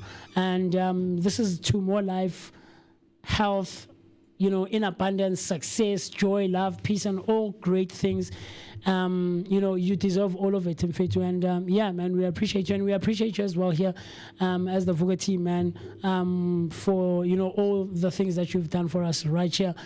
So huge shout out to Tabashola Mashao, who was celebrating his birthday yesterday. And so to everyone who celebrated their birthday throughout the entirety of the weekend, celebrating their birthday today, right? We as the Vooka team, as the Vooka Nation, and as a Vooka Breakfast Show would like to say, happy birthday! Woohoo! Wait, let me... Number on top of 1. Okay, no worries, don't worry about it, but it happens. But we hope that, and guys, I really want to reach out to Lalaman. Guys, I'm going to share this with her on TikTok to ask her if we can make use of that the voice that she does when she sings happy birthday. Happy birthday. I want to make use of that thing in studio, guys. But happy birthday to everyone, and we hope that the rest of the year will be filled with love, joy, peace, and everything else in between. Yes, sir. Then, of course, we always give you a word of the day. And the word of today, guys, is no exception whatsoever. Try to find that for you quickly. There we go. The word today on the 11th of September 2025 on a Thursday morning is anamnesis. Anamnesis. The word is a noun, and how you spell this word is as follows: A-N-A-M-N-E-S-I-S.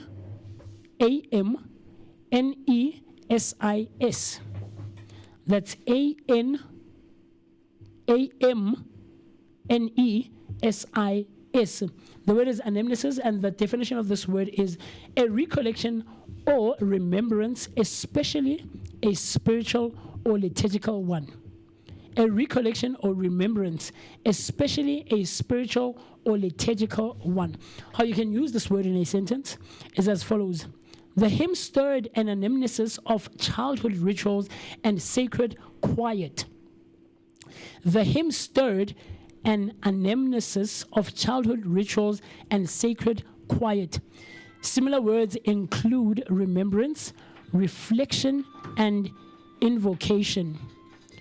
Similar words include remembrance, reflection, and invocation. Very, very, very interesting words that we always bring you right here on the Vooka Breakfast Show. And you know that all of these words are aimed at improving yours and our day-to-day spoken language and day-to-day spoken languages, and ultimately our vocabularies. And so I look forward to hearing from you how you could use this word in a sentence. In a couple of minutes, we're going to be hanging out with an attorney of note, Mokhadi Mokhare.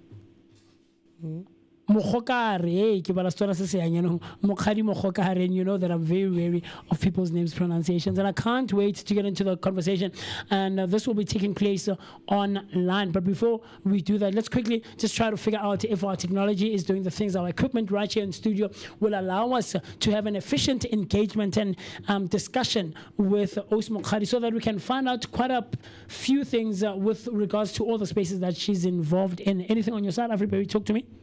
No, man. Right now, I just want to get started with the amazing attorney that we have, man. Yes, ma'am. It's very insightful, hey? Yeah, in about 5 minutes time. In about 5 minutes time. It's very exciting, man. So let me just read you through, go through the bio so everybody knows who exactly we're talking about, right? So Mokhadi Mokhakari is a seasoned legal professional with over 2 decades of post-admission experience, specializing in conveyancing. Oh, good. My English is not English in today. Conveyancing, commercial litigation, debt recovery, and contract law. Her career is marked by deep commitment to justice and governance, having served as a magistrate in the district court where she presided over a wide range of legal matters with integrity and insight. Beyond the courtroom, Mokhadi has played pivotal roles in the various committees and boards, contributing her legal acumen to enhance governance frameworks, business strategy, and risk management. Her multifaceted expertise makes her a respected voice in a legal circle and a trusted advisor in both public and private sectors, whether drafting complex contracts or navigating the nuances of legal compliances. Mokhadi brings clarity, precision, and a wealth of experience to every challenge she undertakes. Yeah. Man, this is pretty interesting here. Quite. Because I see that she has a very vast legal perspective when it comes to law itself, so which is like pretty exciting, man. Especially on a contractual law, this is like one thing that a lot of people need to actually pay attention Absolutely, to. I agree. Contractual law, it's one thing that we all need to actually pay attention to, because we all just sign contracts without just reading, especially those fine prints. That fine print or that certain loophole within the contract, man. That's like one thing we never actually find time in reading, and I hope that we'll be learning much more, a whole lot more when it comes to the world of law, and obviously debt recovery, so that you know how do you recover from debt and in the proper way, right? Sorry, let's just take a quick minute break and we'll be back right now.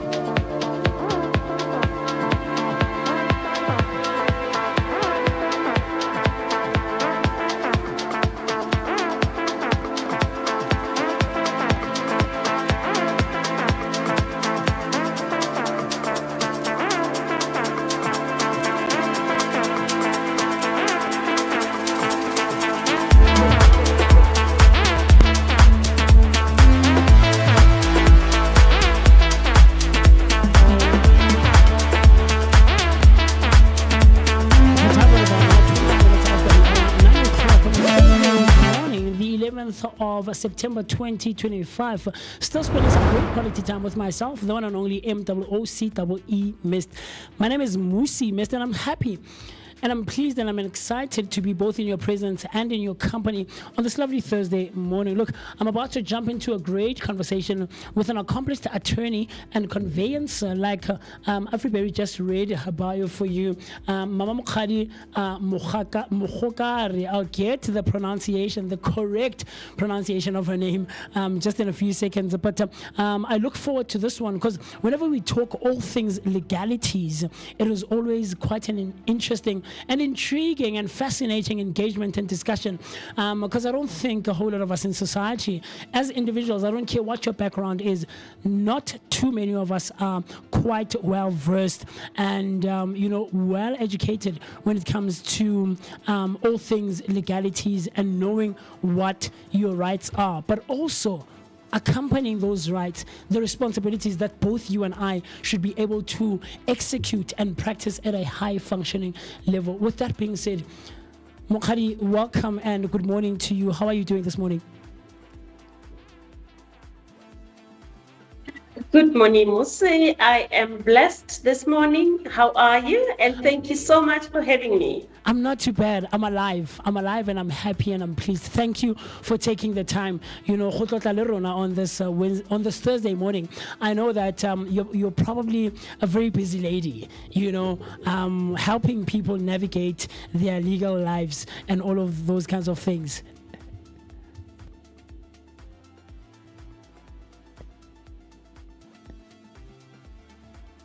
Can you hear me, Mama Khadi? I lost you a bit. Sorry? I lost you a bit, but I can hear you now. Okay. No, let's jump straight into it. For introduction's sake, right?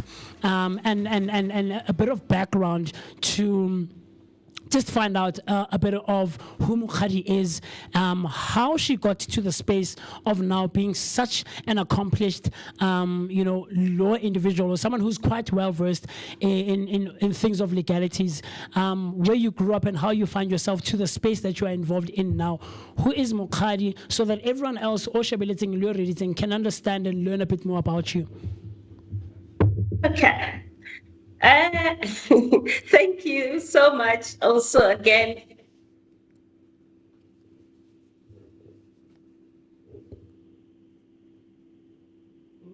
hello, Musi. Yeah, I can hear you. Can you hear us? Yes, I can hear you. Apologies about that. Also, Ubanele, our technical producer, is saying, please don't mind the overlay. So whatever comes up on your screen, don't pay attention to it. You can continue because we can hear you. And I'm sure our Vooka Nation can also make out what you are saying. Oh, all right. No, yes. Thank you so much. I'll focus on the question then. As you asked, Mukhadi is a little girl born and brought in a village called Gamanaga in Bochum, in Limpopo province. I started my career in Gauteng after graduating from University of Limpopo. Now, in our time, it was University of the North. I studied my BProc there, graduated in 1999. And actually, I didn't want to be a lawyer. Really? I wanted to be, I can promise you, I didn't want to be a lawyer. I wanted to be a social worker. Okay. Unfortunately, the intake with social worker was coming with aptitude test, which I hated. I see. Then my second option was law, which then I also didn't want to be a lawyer. I wanted to be a prosecutor because I wanted all criminals in jail. I see. That's a nice motivation. I love that. Yeah. So unfortunately, after a year and couple of months, I couldn't get into the program for aspirant prosecutors. I then started searching for articles vigorously. And I find myself with a law firm in Captain Park where I served my articles. After completing my articles, I never looked back. The opportunities just grew from, sure, 1 to 100, like many. And that's where I found myself exploring many things. I think because of my inquisitivity, the eager to learn, and business needs, I found myself putting hands in everything. And that really shaped my career because you get to learn different things, you get to be exposed to different problems that we are always expected to come with solutions. Very interesting.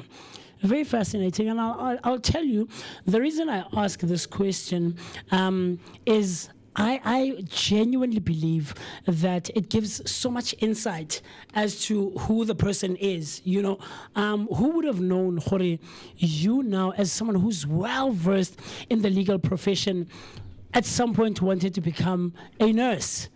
Do you get what I'm trying to say? So I always find all of those authentic childhood stories very fascinating and interesting, just so that everyone else who is learning about you finds out these things. And essentially, learning someone's backstory for me is just an interesting thing, you know, and I could be the only one, but I'm sure a lot of people share this sentiment with me. So let's talk about your specializations. You know, like you just mentioned now, Hore, you didn't just want to be a lawyer, you wanted to be a prosecutor because justice was a thing for you, you know, an authentic justice taking place in and around our communities. What drew you to some of the specializations that you are in right now, and the spaces that you are involved in right now, the kind of law that you practice? What drew you to that? And how did you find your way during the course of you getting to the place that you are at now? Look, commercial litigation is one field that is very demanding and is a daily practice, I would say, because we have many companies that enter into different contracts, be it with other entities, be it with individuals, and to find sometimes individuals not adhering to their obligations in terms of the contracts, or other entities not adhering to their obligations in terms of the contract, and where there's non-performance, they always go to court. That's where commercial litigation is. And we cannot rule it out that despite that, legal advisory is key to each and every business.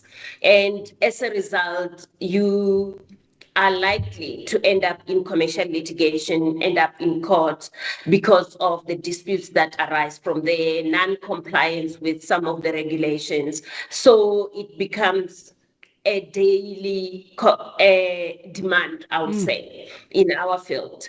And on the other hand, conveyancing, which is good investment for most people, because most people invest in properties, they buy properties, some they donate, some they inherit from deceased estates. So that's where our specialty also comes in respect of providing that service. Very, very interesting.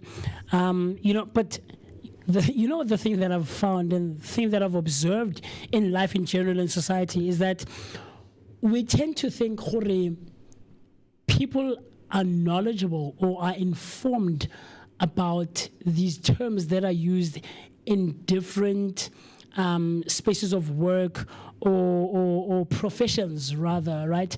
The jargon that is used, I know in artistry and music, particularly with us or with myself, we use things like time management or timekeeping. We'll use things like progression. We will use terms like modulate or transition, you know. And for Rona, because we are in that space, we know what progression in music means, but it could mean something totally different in medicine or in law or in whatever other space a person would be involved in. So when we talk about commercial litigation, and conveyancing, right? What does commercial litigation actually mean for anyone who's watching and listening out there?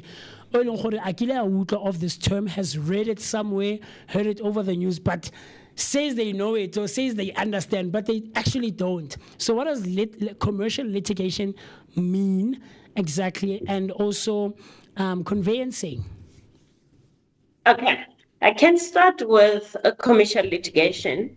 And just in simple terms, I can say litigation is fight. Okay. Yeah, where we're fighting in court.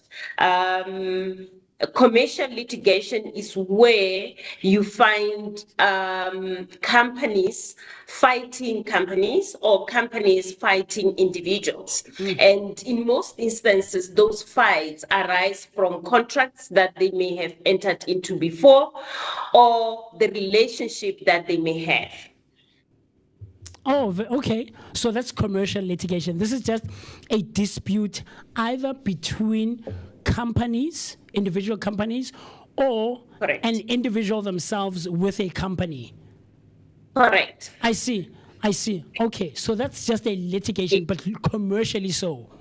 Commercial litigation. I see. And then when it comes to conveyancing, conveyancing is property transactions, property law related transactions, whereby you find either the property being transferred from one party to the other, a bond being registered over a property being transferred from a seller to the buyer, or from a parent who is deceased to the son, or a parent who is alive that is privileged to donate a property to the son, or even a transaction whereby someone is married, after being married, then want to add the spouse to that property that he owned before the marriage. So there's a specific application that you can do, or if they're married out of community, they transfer the half share of what they own to the spouse. So those, in general, we call them conveyancing transactions. oh wow, that's actually interesting to find out, because 2 days ago, if I'm not mistaken, it's a Thursday, on Tuesday, we were in conversation right here in studio with Tutuzeli Kweta, affectionately known as the Liberty guy, or the Mzansi advisor, right?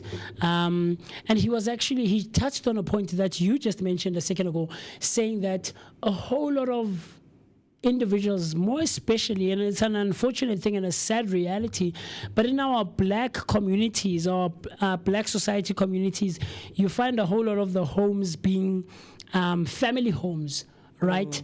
And there's always this back and forths and disputes, or who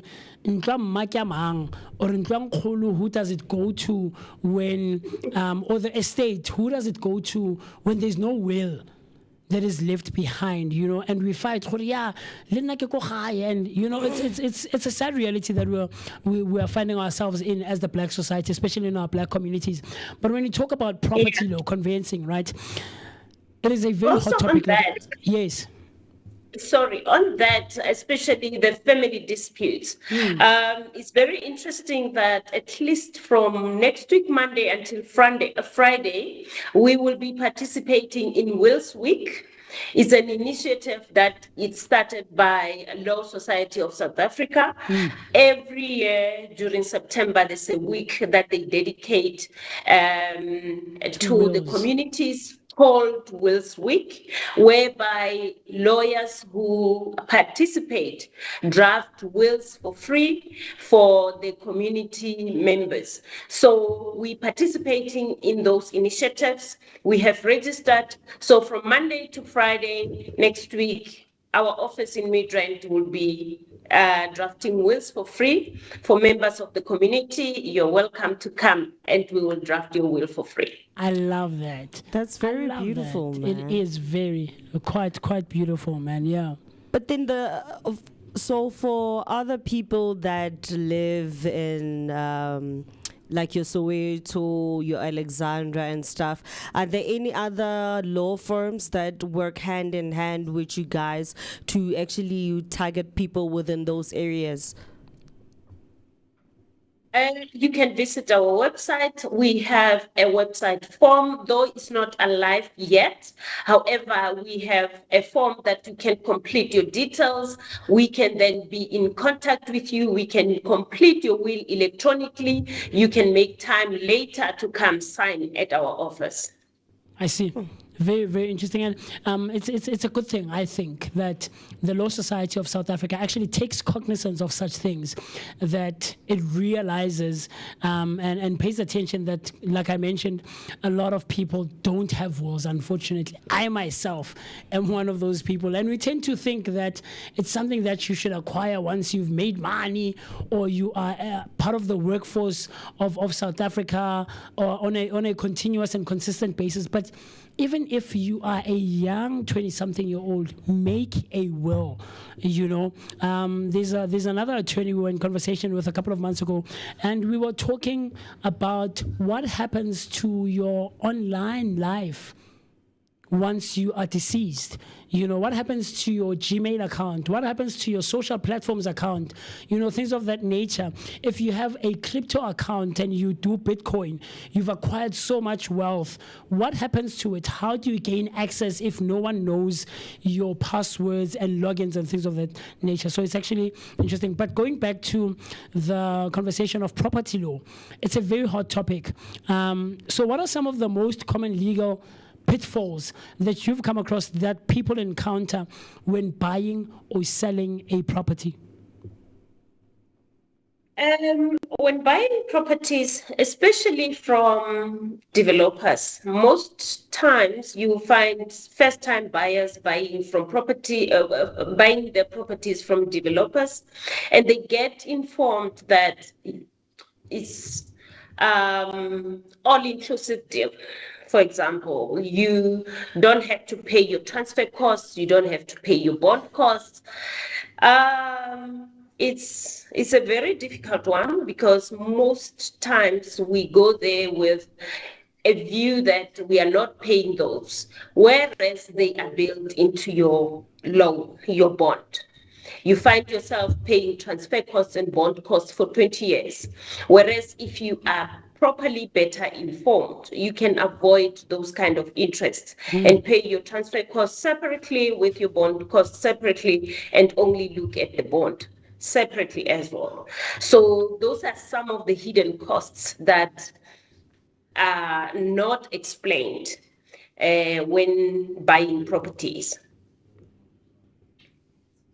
Oh, no, that's very interesting, ma'am. So we also wanted to know, Guti, what advice would you give first-time buyers from a legal standpoint? I think the most important thing is to see a lawyer like us so that we can give you an advice. Most of the time, excitement takes precedence. You find people, oh, I qualify, you sign without really reading the final clauses. And that offer to purchase have obligations. And the only person, unfortunately, who can interpret those are lawyers like ourselves. We are able to explain to you what it means, what your obligations are. If you fail on your obligations, what are the consequences? What are the legal risks that you will be exposed to? So it is always advisable before you sign any offer to purchase to see a lawyer or share that document with a lawyer to say, have a look at this, give me advice before I can bind myself. Very interesting. You know, we learn on a daily basis, and these are things that we take for granted, you know, as individuals. I don't care how old you are.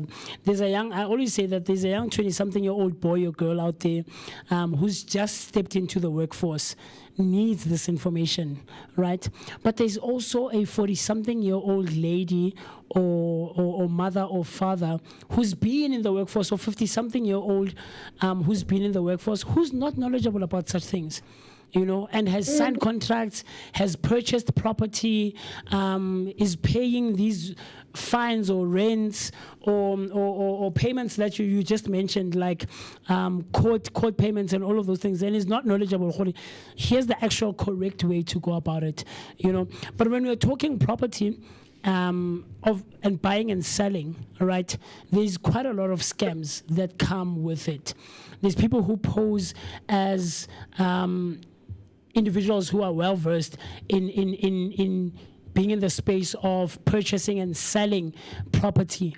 So what do you think is a way or a few ways that buyers can protect themselves legally, so speaking, before purchasing or even transferring funds to a so-called property company?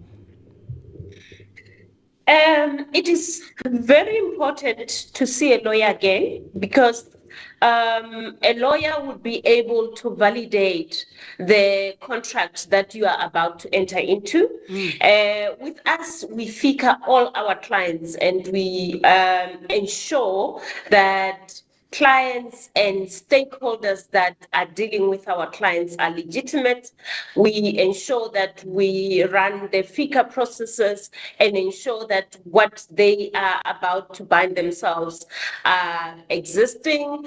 The property practitioners, which are estate agents, are legitimately registered with PPRA, and the lawyers that are coming with those agents are also registered conveyancers with Legal Practice Council. Very, very fascinating. I mean, already on our YouTube comment section, people are coming through, expressing their appreciation and their love for you, Memo Khadi. And this is testament, I think, is to your work and your expertise, The first one coming from Buitumelo Letsoalo. She says, what a remarkable woman, a force to be reckoned with. I love that. And then she comes back and she says, family disputes over property are the worst. With Wills Week coming up, you are encouraged to take action. I love that. I love that. I love that. And then Pule Makena says, wow, her law firm assisted us with a conveyancing, and she explained the process so well that both parties could easily understand. I love that. Like I said, it's testament to your work. Yeah. And to then that one, I can say Pule is one of our first convincing clients in 2021. And yeah, we did. Oh, wow. I love it. And clearly he's pleased with the work that you guys did for him, and he's mentioning it now.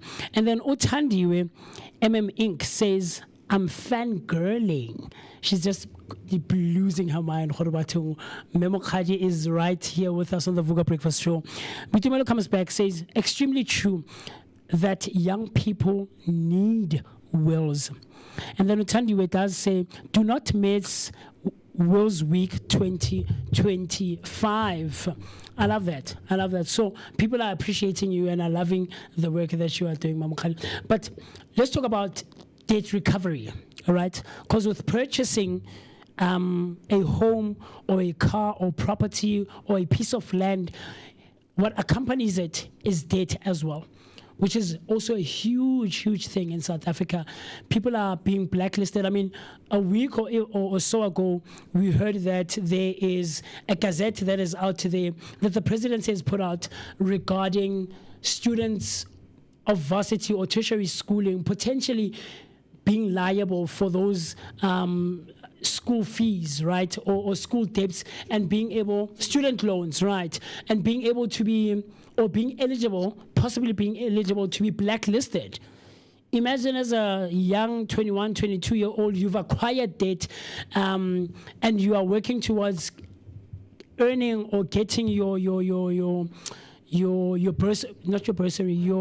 qualification, of course. Thank you, TC. And then later you are blacklisted. How?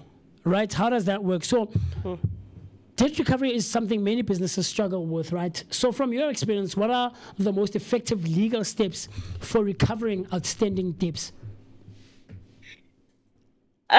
Look, this is a very difficult, sometimes even painful subject because it can arise in different ways. Sometimes you find just willful defaulters who just like debts and not honoring them. And sometimes you find genuine struggling financially people who default on their debts. From our perspective, we do debt collection and we assist both individuals and entities to recover debts from their debtors and ensure that we apply correct techniques with compassion sometimes depending on where the debt is coming from. However, we have different tools and approaches that we use for debt recovery. So, our viewers and listeners are probably also wondering at what point should a business escalate a debt matter to a lawyer or consider litigation?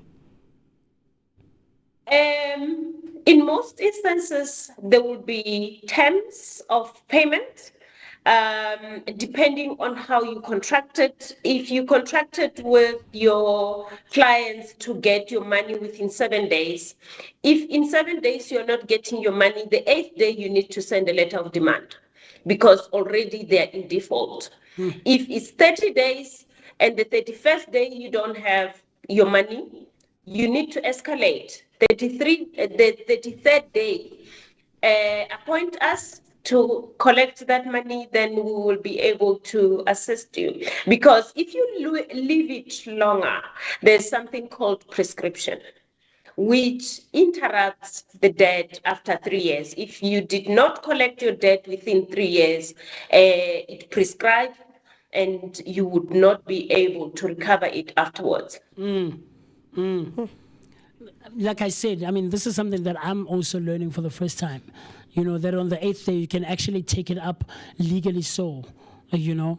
And these are things that we're not knowledgeable of. And people who know it place other people in positions of being victims, you know, to all these legalities because they don't know what is rightfully theirs or the right legal way to go about these. But how important, or what is the level of importance you think having clear terms and conditions up front, you know, to prevent debt disputes later on of having to escalate it now? It's been 33 days. Like, what are some, how important is it for someone to know the correct terms and conditions, like Bule just mentioned, that you explained all of those terms so clearly that they understood the whole process. So how important is it? It is extremely important because if the terms are clear from the beginning and you understand those terms, it becomes easier. Even when you face any financial difficulty, you are able to then approach your creditor and say, look, I have financial situation in terms of clause so and so. Can I ask for a deferment of this debt until I get myself back on track? During COVID, there was something called like financial break, where people who were retrenched, people who find themselves in financial difficulty, approached their banks for bonds, for the cars, for personal loans and everything else to say, can I have a debt break so that I am able to recover or restructure my debt so that I'm not falling in default and I'm not handed over to debt collectors, which some banks will come with more interest or different terms, but at least if there is a communication, you're able to be afforded opportunity to be restructured differently considering your circumstances. The challenge is when somebody just hide during difficult times, and the banks will not be merciful because they need their money. No, it's very, very interesting, man. I think the conversation of litigation and conveyancing is quite an intricate one, and one we should take seriously as individuals, because these are things that happen on a day-to-day basis in almost everyone else's life, the second person in life, in general, in society. But when it comes to contractual law and commercial litigation, like we spoke about earlier on, I mean, online deals are a thing now. We're living online as individuals, and there was a guest earlier in the week, often was saying that we need to try and keep up with the technology and the evolvement of life as it happens year in, year out, day in, day out, you know. So online dealings are a thing now. So with the rise of online business agreements and digital contracts, are they as enforceable as your conventional paper contracts, being in physicality, in close proximity, in the office, in the boardroom together? How enforceable are online contracts and business deals when it comes to legal standings? They are similarly enforceable. Yeah. Digital is our future, so we must embrace it. In South Africa, we have an act called ECTA, Electronic Communication and Transactions Act, which is aimed at regulating the electronical transactions. The act facilitate e-commerce by providing legal certainty for electronic contracts and electronic signatures. So there are remedies differently in the act that can be enforced, and digital contracts are as enforceable as the normal old way contracts. But what do you think is a thing or a couple of things that people should be cautious about, especially when it comes to the digital platforms and online business deals and agreements? What do you think are some of the things that people should pay mind to and be cognizant about and be wary of when they are, making business deals on digital and online platforms? There are cyber crimes, which are very rife. There are fraudsters out there who can defraud or use fraudulent signatures to enter into fraudulent transactions. And we must also be very aware of data protection and ensure that we do our due diligence accordingly before we enter into these contracts. Yes, so and in commercial litigation, time and cost can quickly escalate. What options exist for resolving disputes outside of court? There are mediation proceedings and there are arbitration proceedings. So in most courts these days, there are provisions of mediations before you go to litigation, and also is highly encouraged to incorporate mediation clauses and arbitration clauses in contracts so that we really don't run straight to court for each and every dispute. So it is very important to ensure that at least you explore mediation process, which is more simpler and quicker than the court itself. And mediators are appointed also by the court and the mediation association to mediate over this kind of disputes or different kind of disputes. I love it. Very fascinating, yeah. So another thing that people would also like to know is what are some of the most common contractual disputes you've seen in your career, and what lesson can businesses take from them? most disputes that I have encountered is contractual disputes and refusal of payments for services rendered. So those are very, very common. You find that when one party is supposed to perform in terms of the contract, then the dispute arises in respect of the terms of that particular performance, and you find the parties now fighting and ending up in court. And sometimes it becomes the issue of service being rendered fully, but the party that have received service is just reluctant to pay or refusing to pay, which is very unfortunate. It is. It is. I think just in general, when someone finds themselves in, legal proceedings or legal problems, whether you are a victim or you are the one, who is putting forth a claim or whatsoever, it's never a nice process, I think.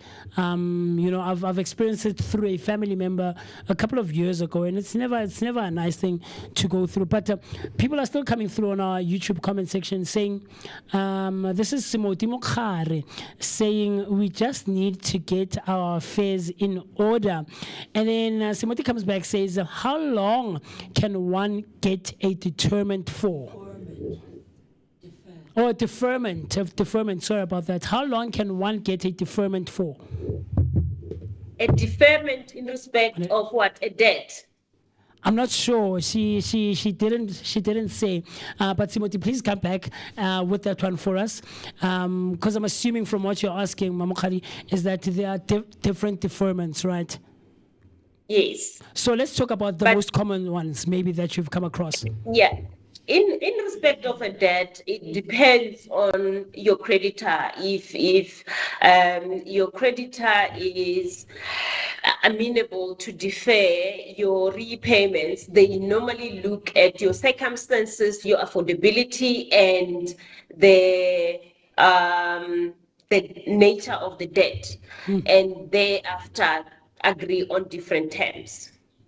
There we go. And she just came in saying, yes, she was referring to date, So I'm assuming, Simoti Mokhare, right? Mogokare, you are butchering our surname. She's my little sister. Oh, I am so sorry. And the reason I apologize extremely so, because I will tell you, I am so wary and cognizant of pronunciations of people's names. I'm huge on it.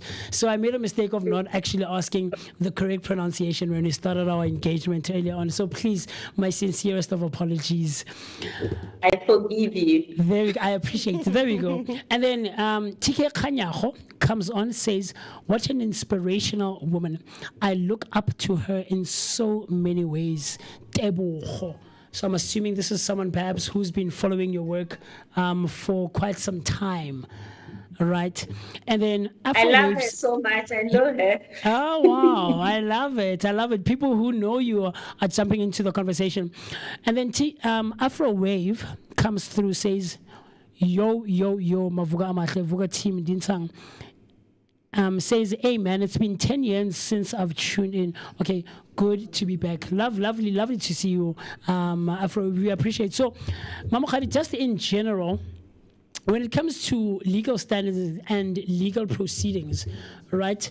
What are some of the most common things that people deal with, or some of the most legal misconceptions you wish that more people understood clearly, especially in your areas of expertise? Sure. I wish people can appreciate the fact that we do not know everything. And because most people think lawyers know everything, and you find someone coming with a request for tax advice, or someone just wanting you to give advice over the phone. I'm giving example, and not appreciating that as lawyers, we are except running a business, we are also having different specialities. And one of my colleagues this morning gave me a nice example to say, we are like doctors. When you go to the doctor, you will be going to the doctor feeling sick. And when you get to the doctor, you are not just giving your body to the doctor and say, see what to do. You're giving the doctor the symptoms.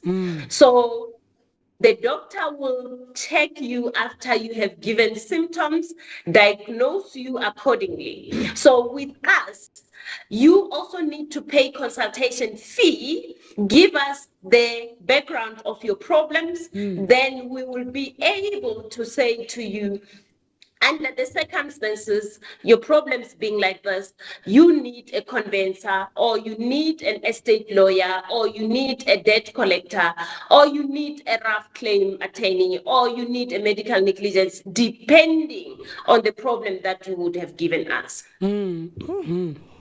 So, ma'am, one question that other people would also like to know is that for the 20 years that you've actually been in the legal escape, so this is actually my final question. We'd also like to know particularly how has the legal landscape changed over the 20 years in commercial and property law?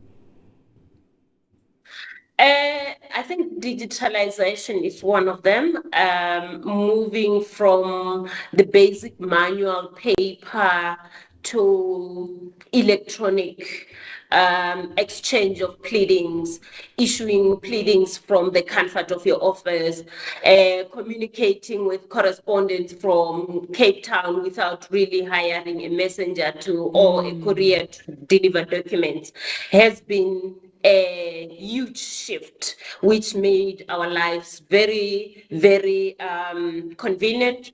And I think in that instance, we are really moving very well. And in respect of conveyancing and property, it's just unfortunate that scams are increasing daily, especially from the cash buyers. You find people really orchestrating transactions that are non-existent, people pretending to be property practitioners, people pretending to be conveyancers, people pretending to be attorneys.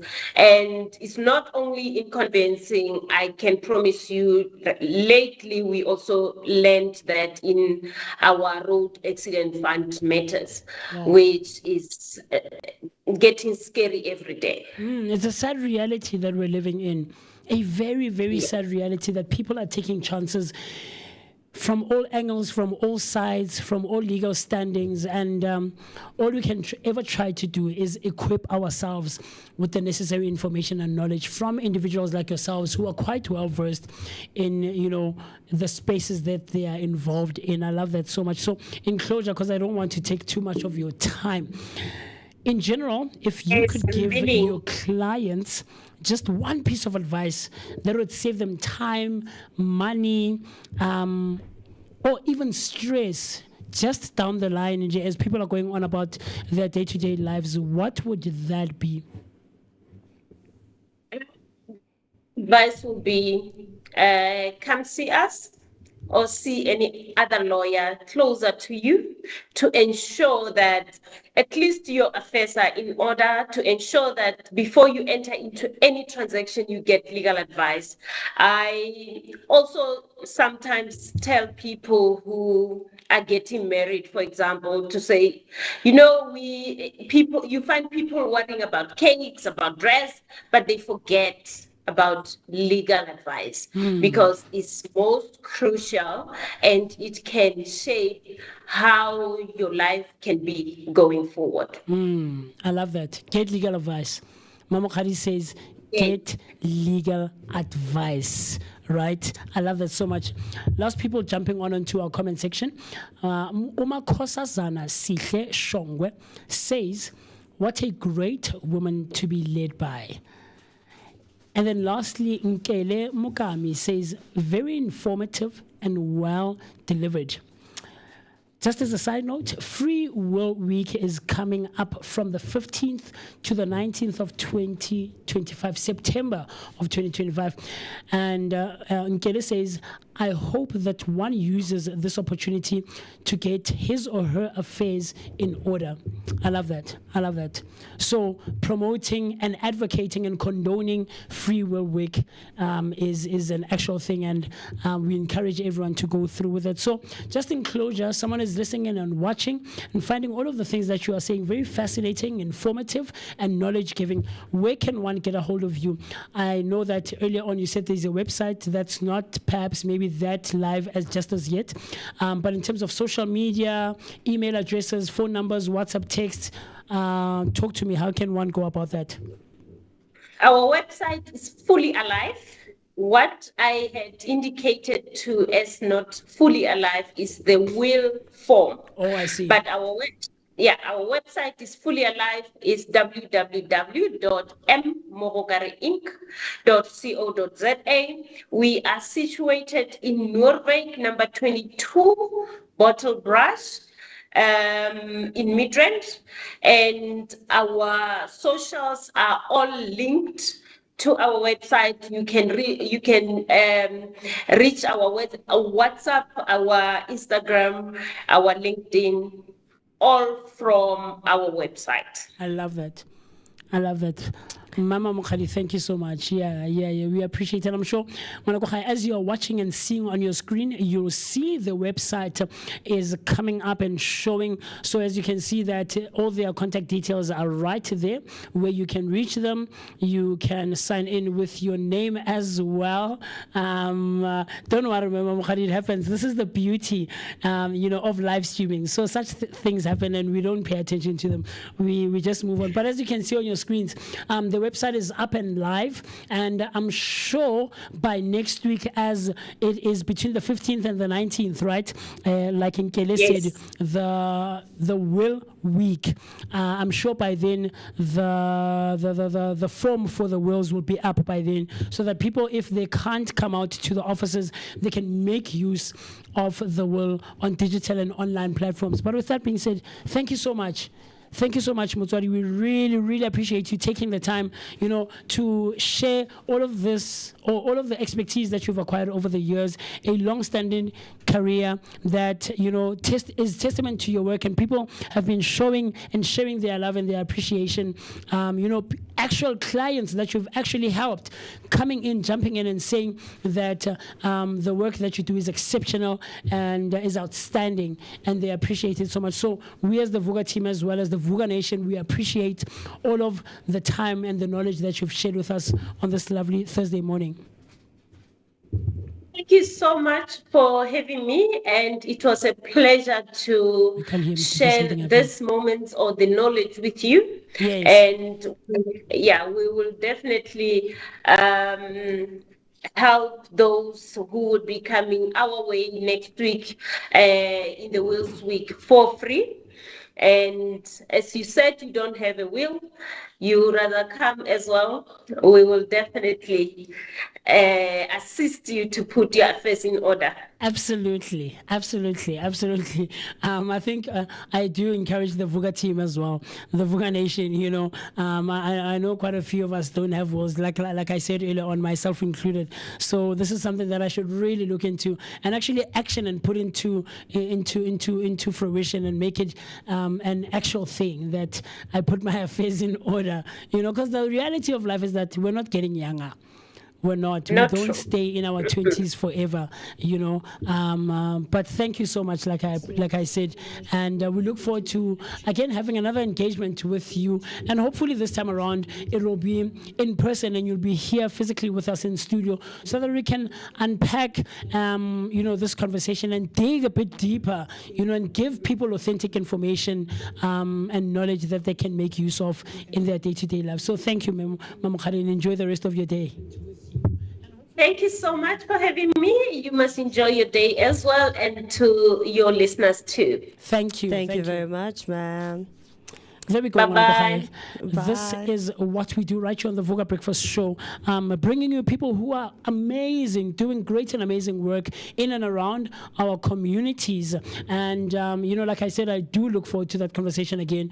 And maybe perhaps on our extended conversations, we can have people like Mema Mukhadi, we can have the Liberty Man, Mtutu Zelkweta, come sit with us here, share all of this knowledge that people might not necessarily be informed about. Talk to me. What do you think, Afriberry? No, man, it was pretty interesting and pretty informative. I actually learned a lot, man, and I hope that our viewers also learned a lot, man. And yes, like you said, it'll be kind of nice to actually have a for extended talks so we can actually have a full dive into that. But on a lighter and more exciting news, we are now announcing our Flavor Friday winner. Oh yes, let's hear who won themselves a nice, beautiful, amazing spice hamper from Amapelepele Spices. And our winner is Mudikwa Cornelius Mudikwa Cornelius Zekautane, who actually won who is actually a winner for our Mapelepele Spice Hamper. And we do hope that you're actually gonna get in touch with us, including give us a call on 0604933226 so we can discuss on how we deliver you that amazing spice hamper. And yes, it's like we can get a taste of that sweet and sour pork ribs that you wanna cook, man. Oh, that sounds amazing. And I hope that you enjoy the spice hampers and that you have a blast in the kitchen while you're out there mixing, man. So Musi, what's your last word before we say sayonara? Mr. B, please help with the sit. The headsets there on the yes, the volume a bit class. It's low. Okay. Anyway, no, turn it down, please. Too loud. Yes, it was a bit too loud. Okay, no worries. You can turn it up just a bit there on your side, please. So here I put it on top. There we go. It's good. There we go. Mashadi Sibanyoni jumped onto the comment section saying, that was well said and made me think. I've learned a lot today. I'm happy, Mashadi. I'm so happy about that. Thank you so much. And thank you for sharing that you've actually learned a thing or two. That's what we're about on the Vooka Breakfast Show, about giving authentic knowledge and information, man. And you should walk away from all of these engagements we have right here on the show on a day-to-day basis, Monday to Friday between the hours of 7 and 10. This is what we aim for all of you guys as the Vooka Nation, as the viewers and the listeners who are sharing, your time with us, saying that you've learned a thing or two. That's what we aim for, and that's what we want to hear. Afro waves, like what happened, man? You're out here confusing us here. You haven't been here since in 10 years. Yo, Mavuka Amahle, #Vooka team. Hey man, it's been 10 years since I've tuned on. Good to be back. Shout out. Hey, shout out, Mpanti Praeka. And you're still part of us, you're still part of the family, and we appreciate you. And we look forward to spending some great quality time with you again very, very soon. But with that being said, Afriberry, on Tuesday, I was fortunate enough to go back to church. I went to church, man, and I was so happy about that because I haven't been to church on a Tuesday in quite some time. Right, and man, the vibe was amazing. The vibe was out of this world. It's always great vibes and great fun whenever we're out there at church on a Tuesday. This is SMJ Sawubona Music Jam, man, and I encourage all active and working artists, particularly performing artist. If you're someone who is a poet, you are a comedian, a stand-up comedian, of course, you are a musician, an instrumentalist, a singer, a songwriter, a composer. Please put it on mute. There we go. Please, I encourage you completely. Go out, hang out, go somewhere on a music jam. You'll have such an amazing time. And then I was able to jump onto the stage on Tuesday. It wasn't planned because I in most cases I go there to consume. You remember the last time we bumped into each other. Extra was there as well. So I go there to consume and be immersed in the space myself and hear what all of the artists have to offer that side. But they do have a jam session section, like an open mic type of thing. And I got onto that. So I was on stage with Indoni Evati. You know Indoni? Indoni Evati. Yeah, man, amazing vocalist. And this is something that I was able to do with her there. We were jamming. This was unplanned, unscripted. We didn't know what was going to happen, but we got on stage and we did our thing. So let's see that, man. And yeah. Musi Mr. doing his thing there.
Yeah, man. That's what we were able to put together, man. You know.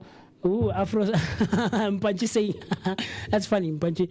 Mpanchi says, you all should tell us when you perform Maralo Namara. Hey, my brother, it was unplanned, man. It was unscripted. I didn't know, Lynn. I actually didn't even think that I would get to SMJ this past Tuesday, man. But yeah, that's what happened. And you know who was also there? TC, remember that guy was going crazy over Komoro Isaacson a couple of months ago? Tubati. Yeah. Tubati was out there, guys. Hey, man, that guy is amazing, man. Say what you will about him, say what you will, but that guy is amazing, man. And yeah, Tubati was also there, so I captured a bit of his performance as well. So I don't know, we can check that out. Let's check that out, Mr. B.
Yeah, man. Very cool stuff, man. Sheesh, man. Like, hey, man, guys, church on a Tuesday is something else, man.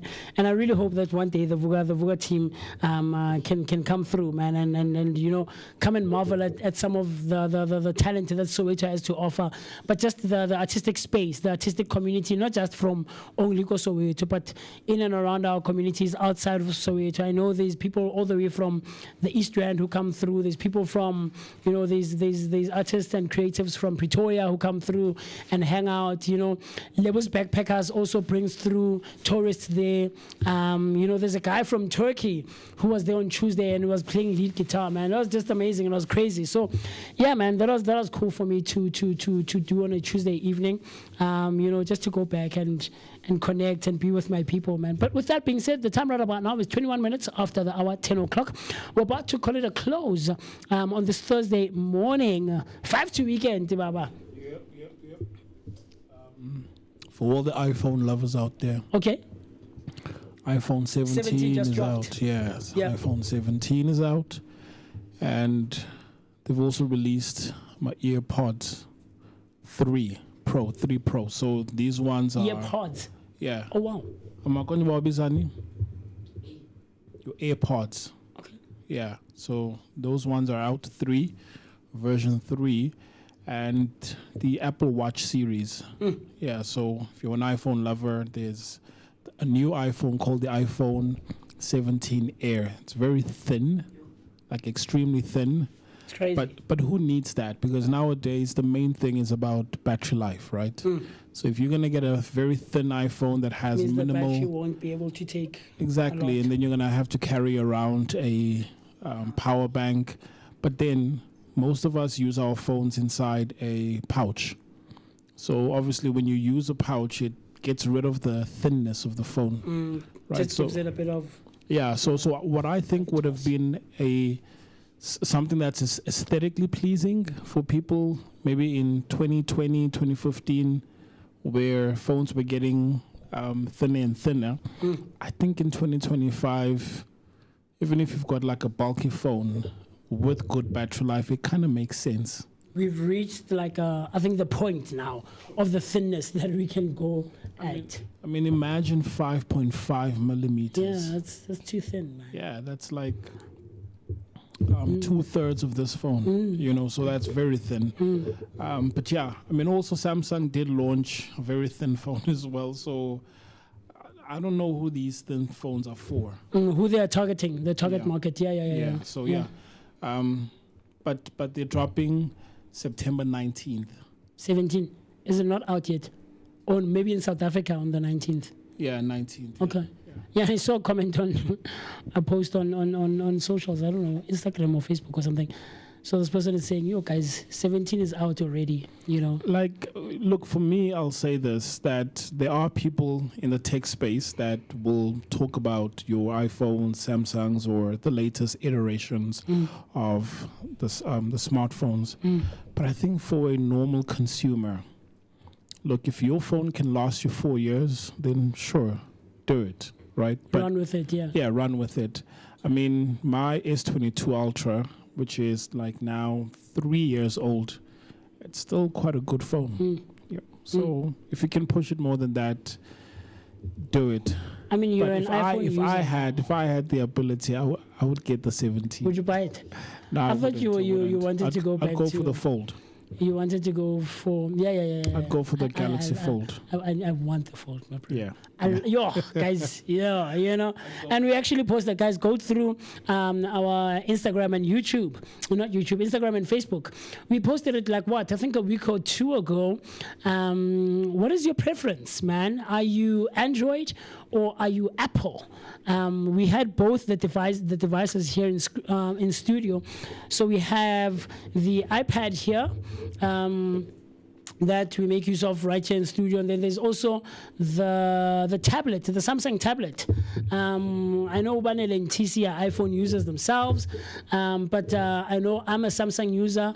Afriperi is a Samsung user herself, but recently jumped to Honor. So that would be an interesting conversation, maybe, Mr. B, you know, to have all devices right here on the table, and we actually show our viewers the usage of Android, Honor, and Apple. But yeah, man, we posted that on our Facebook and Instagram pages, as you can see right now on your screen. Are you an iOS user, or you prefer iOS, or are you Android? That would be very interesting to find that out. So Alfred, how are you liking your Honor for TikTok and like scrolling? I haven't actually really used it for like taking pictures on like social media yet. For me, it even takes a while for me to like literally start gearing it up. But I did take like a couple of pictures with me and BNL on Tuesday when we went to go shoot. Yeah, so we took a couple of pictures with that. But it's like me straight up, get up there, pose and stuff. And I haven't done that. I mean, it's not even on my hit list. For me, I'm still trying that's to. a common feature among smartphones, cameras. But for me, I'm still trying to learn it. It still has some features that I still have no idea what exactly they do. Like, for example, it has this other thing called voice. That thing just jams up my phone. I actually want to delete that app because I never saw my phone. Did it come with the phone? Yeah. Okay. But I mean, here's the thing. So Android is Android, whether it's installed on Honor, Samsung, and all of that. I'm just asking about the whole experience from jumping ship from Samsung to Honor. Like, how's that? Because look, the calling app is the same. Let's agree. Yeah. You open it, you make phone calls. You've got SMSs. WhatsApp looks the same. Oh, the calling app, apparently I can like actually personalize people's numbers and stuff, like add a picture, because I couldn't do that with my Samsung. No way. No, there's no way. I get no, it didn't pop up that option, but like whenever I get a call petting, it literally reminds me. Bring that phone. The phone on but before this one.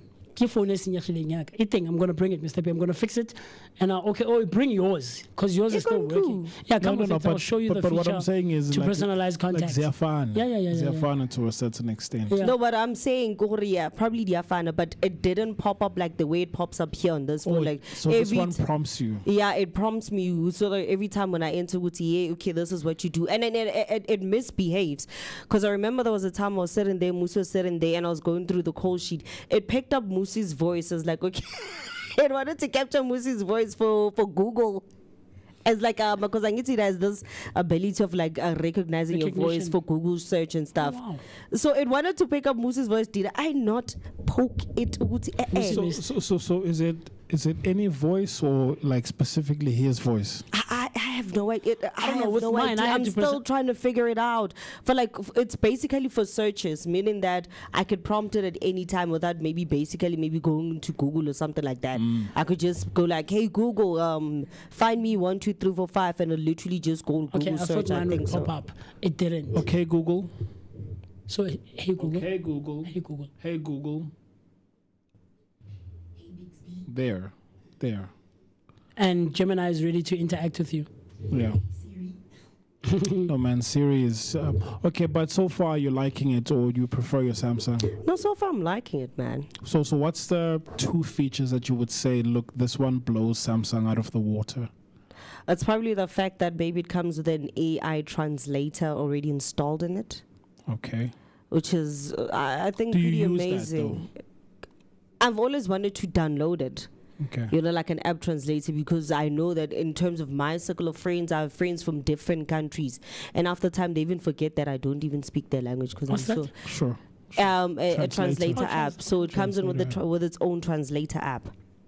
So for me, I would definitely use it. I'm just looking forward to just like meeting up with my Portuguese speaking friends, and I'll just be like, yeah, just talk to me, and I'll just read. When I just fry Portuguese there, and I'll just learn. So for me, because I've always wanted to learn more about other languages and stuff. So for me, I kind of like that one. The rest I'm still yet to discover.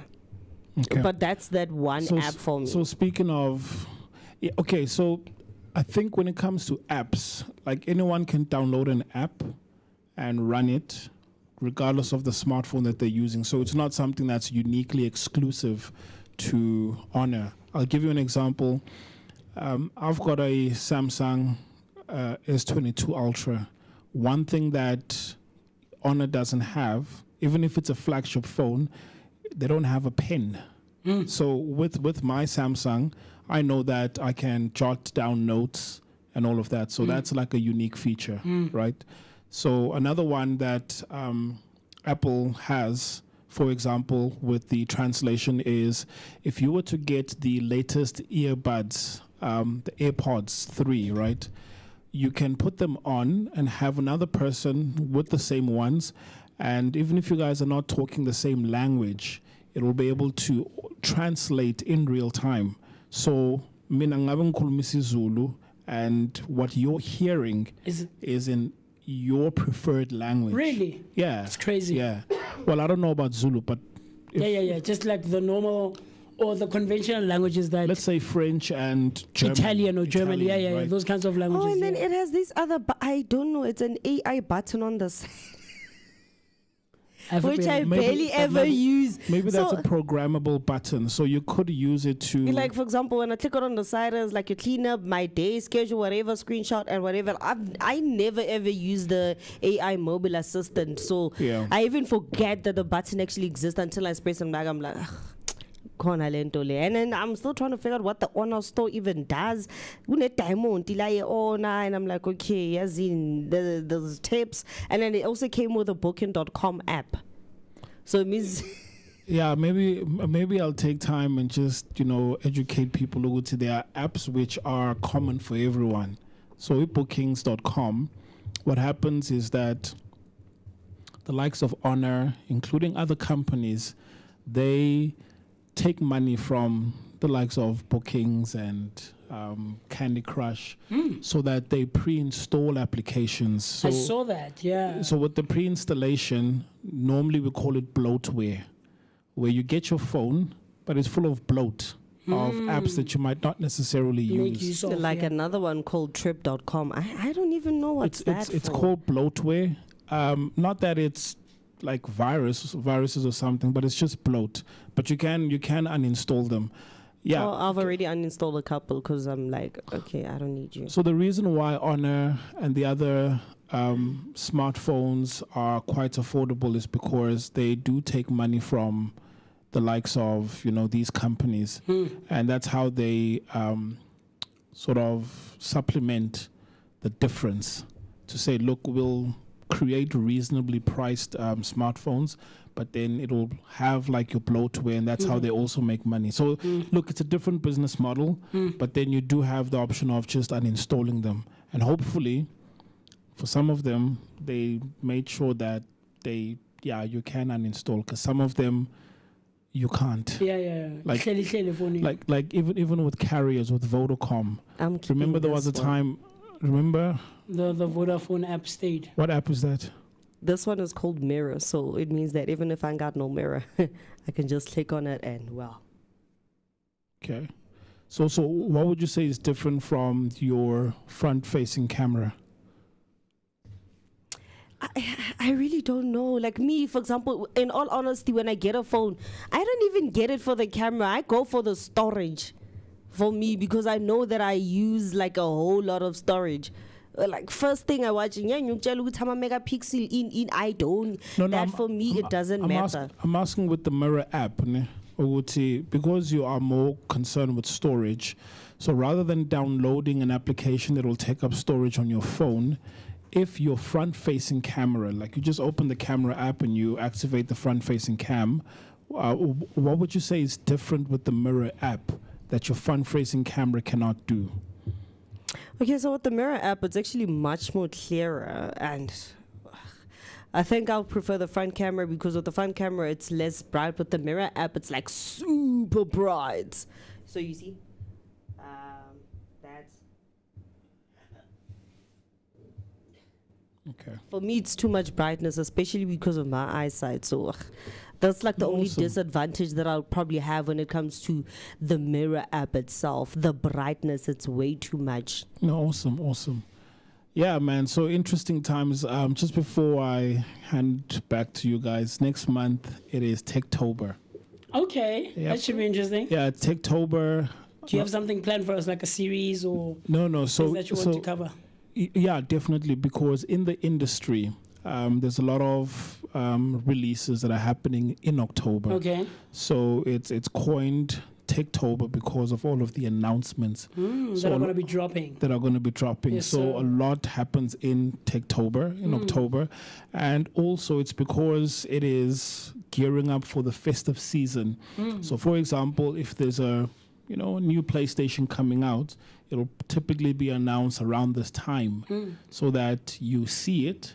And then you've got October, November, December, you buy it. And that's how you would have planned for your gadgets or, buying those gadgets. So a lot, TVs, laptops, a whole lot of things get announced in October so that come December, your money is gone. I see. Very interesting, very interesting. I look forward to that conversation, Mr. P, because we haven't done a Tech Thursdays in quite some time, so yeah, man, we're gearing up for that Techtober. I love that. It's a very cool term, man.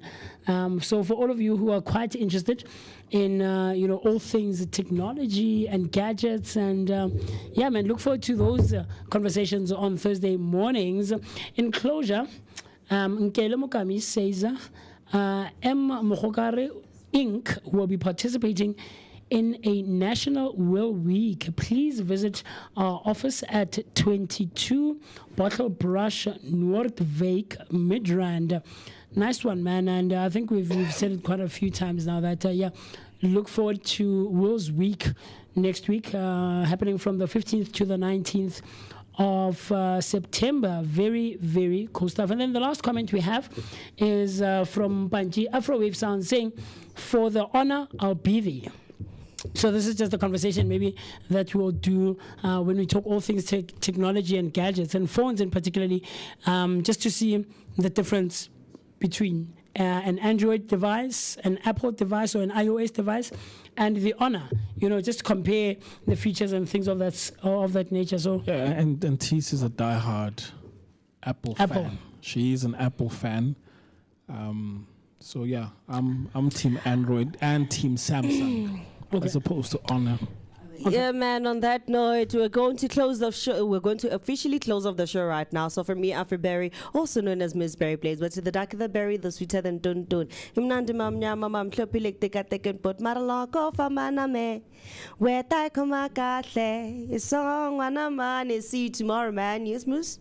Until tomorrow morning, same time, same place, where we take such good care of you right here on the Vooka Breakfast Show, brought to you by the Blink-1 Network. Always spending some great quality time with myself, the one and only MOOCEE Mist. My name is Musi Mist, and I've been so happy. I've been excited to be both in your presence, or to have been both in your presence and in your company on this lovely Thursday morning, the 11th of September 2025. The time right about now is 38 minutes after the hour 10 o'clock. That's almost what? 20 minutes before the hour 11 o'clock on this great Thursday morning. So God willing, you and I and the rest of the Vooka Nation and the Vooka team can spend great quality time, see each other tomorrow morning, where we will continue having a great energy exchange, right? Giving you your daily dose of positivity that is accompanied by an energetic start to the day. Always spending great quality time with myself, the one and only MOOCEE Mist. My name is Musi Mist, and I'll see you tomorrow morning. Stay safe, stay warm, stay cautious, or stay cool, because who warm, right? And yeah, man, we'll continue sharing our thoughts, our opinions, and everything else in between. The conversation needs not end here. It continues throughout all our social platforms. Use the hashtag Vooka Breakfast Show. I'll see you. Cool stuff.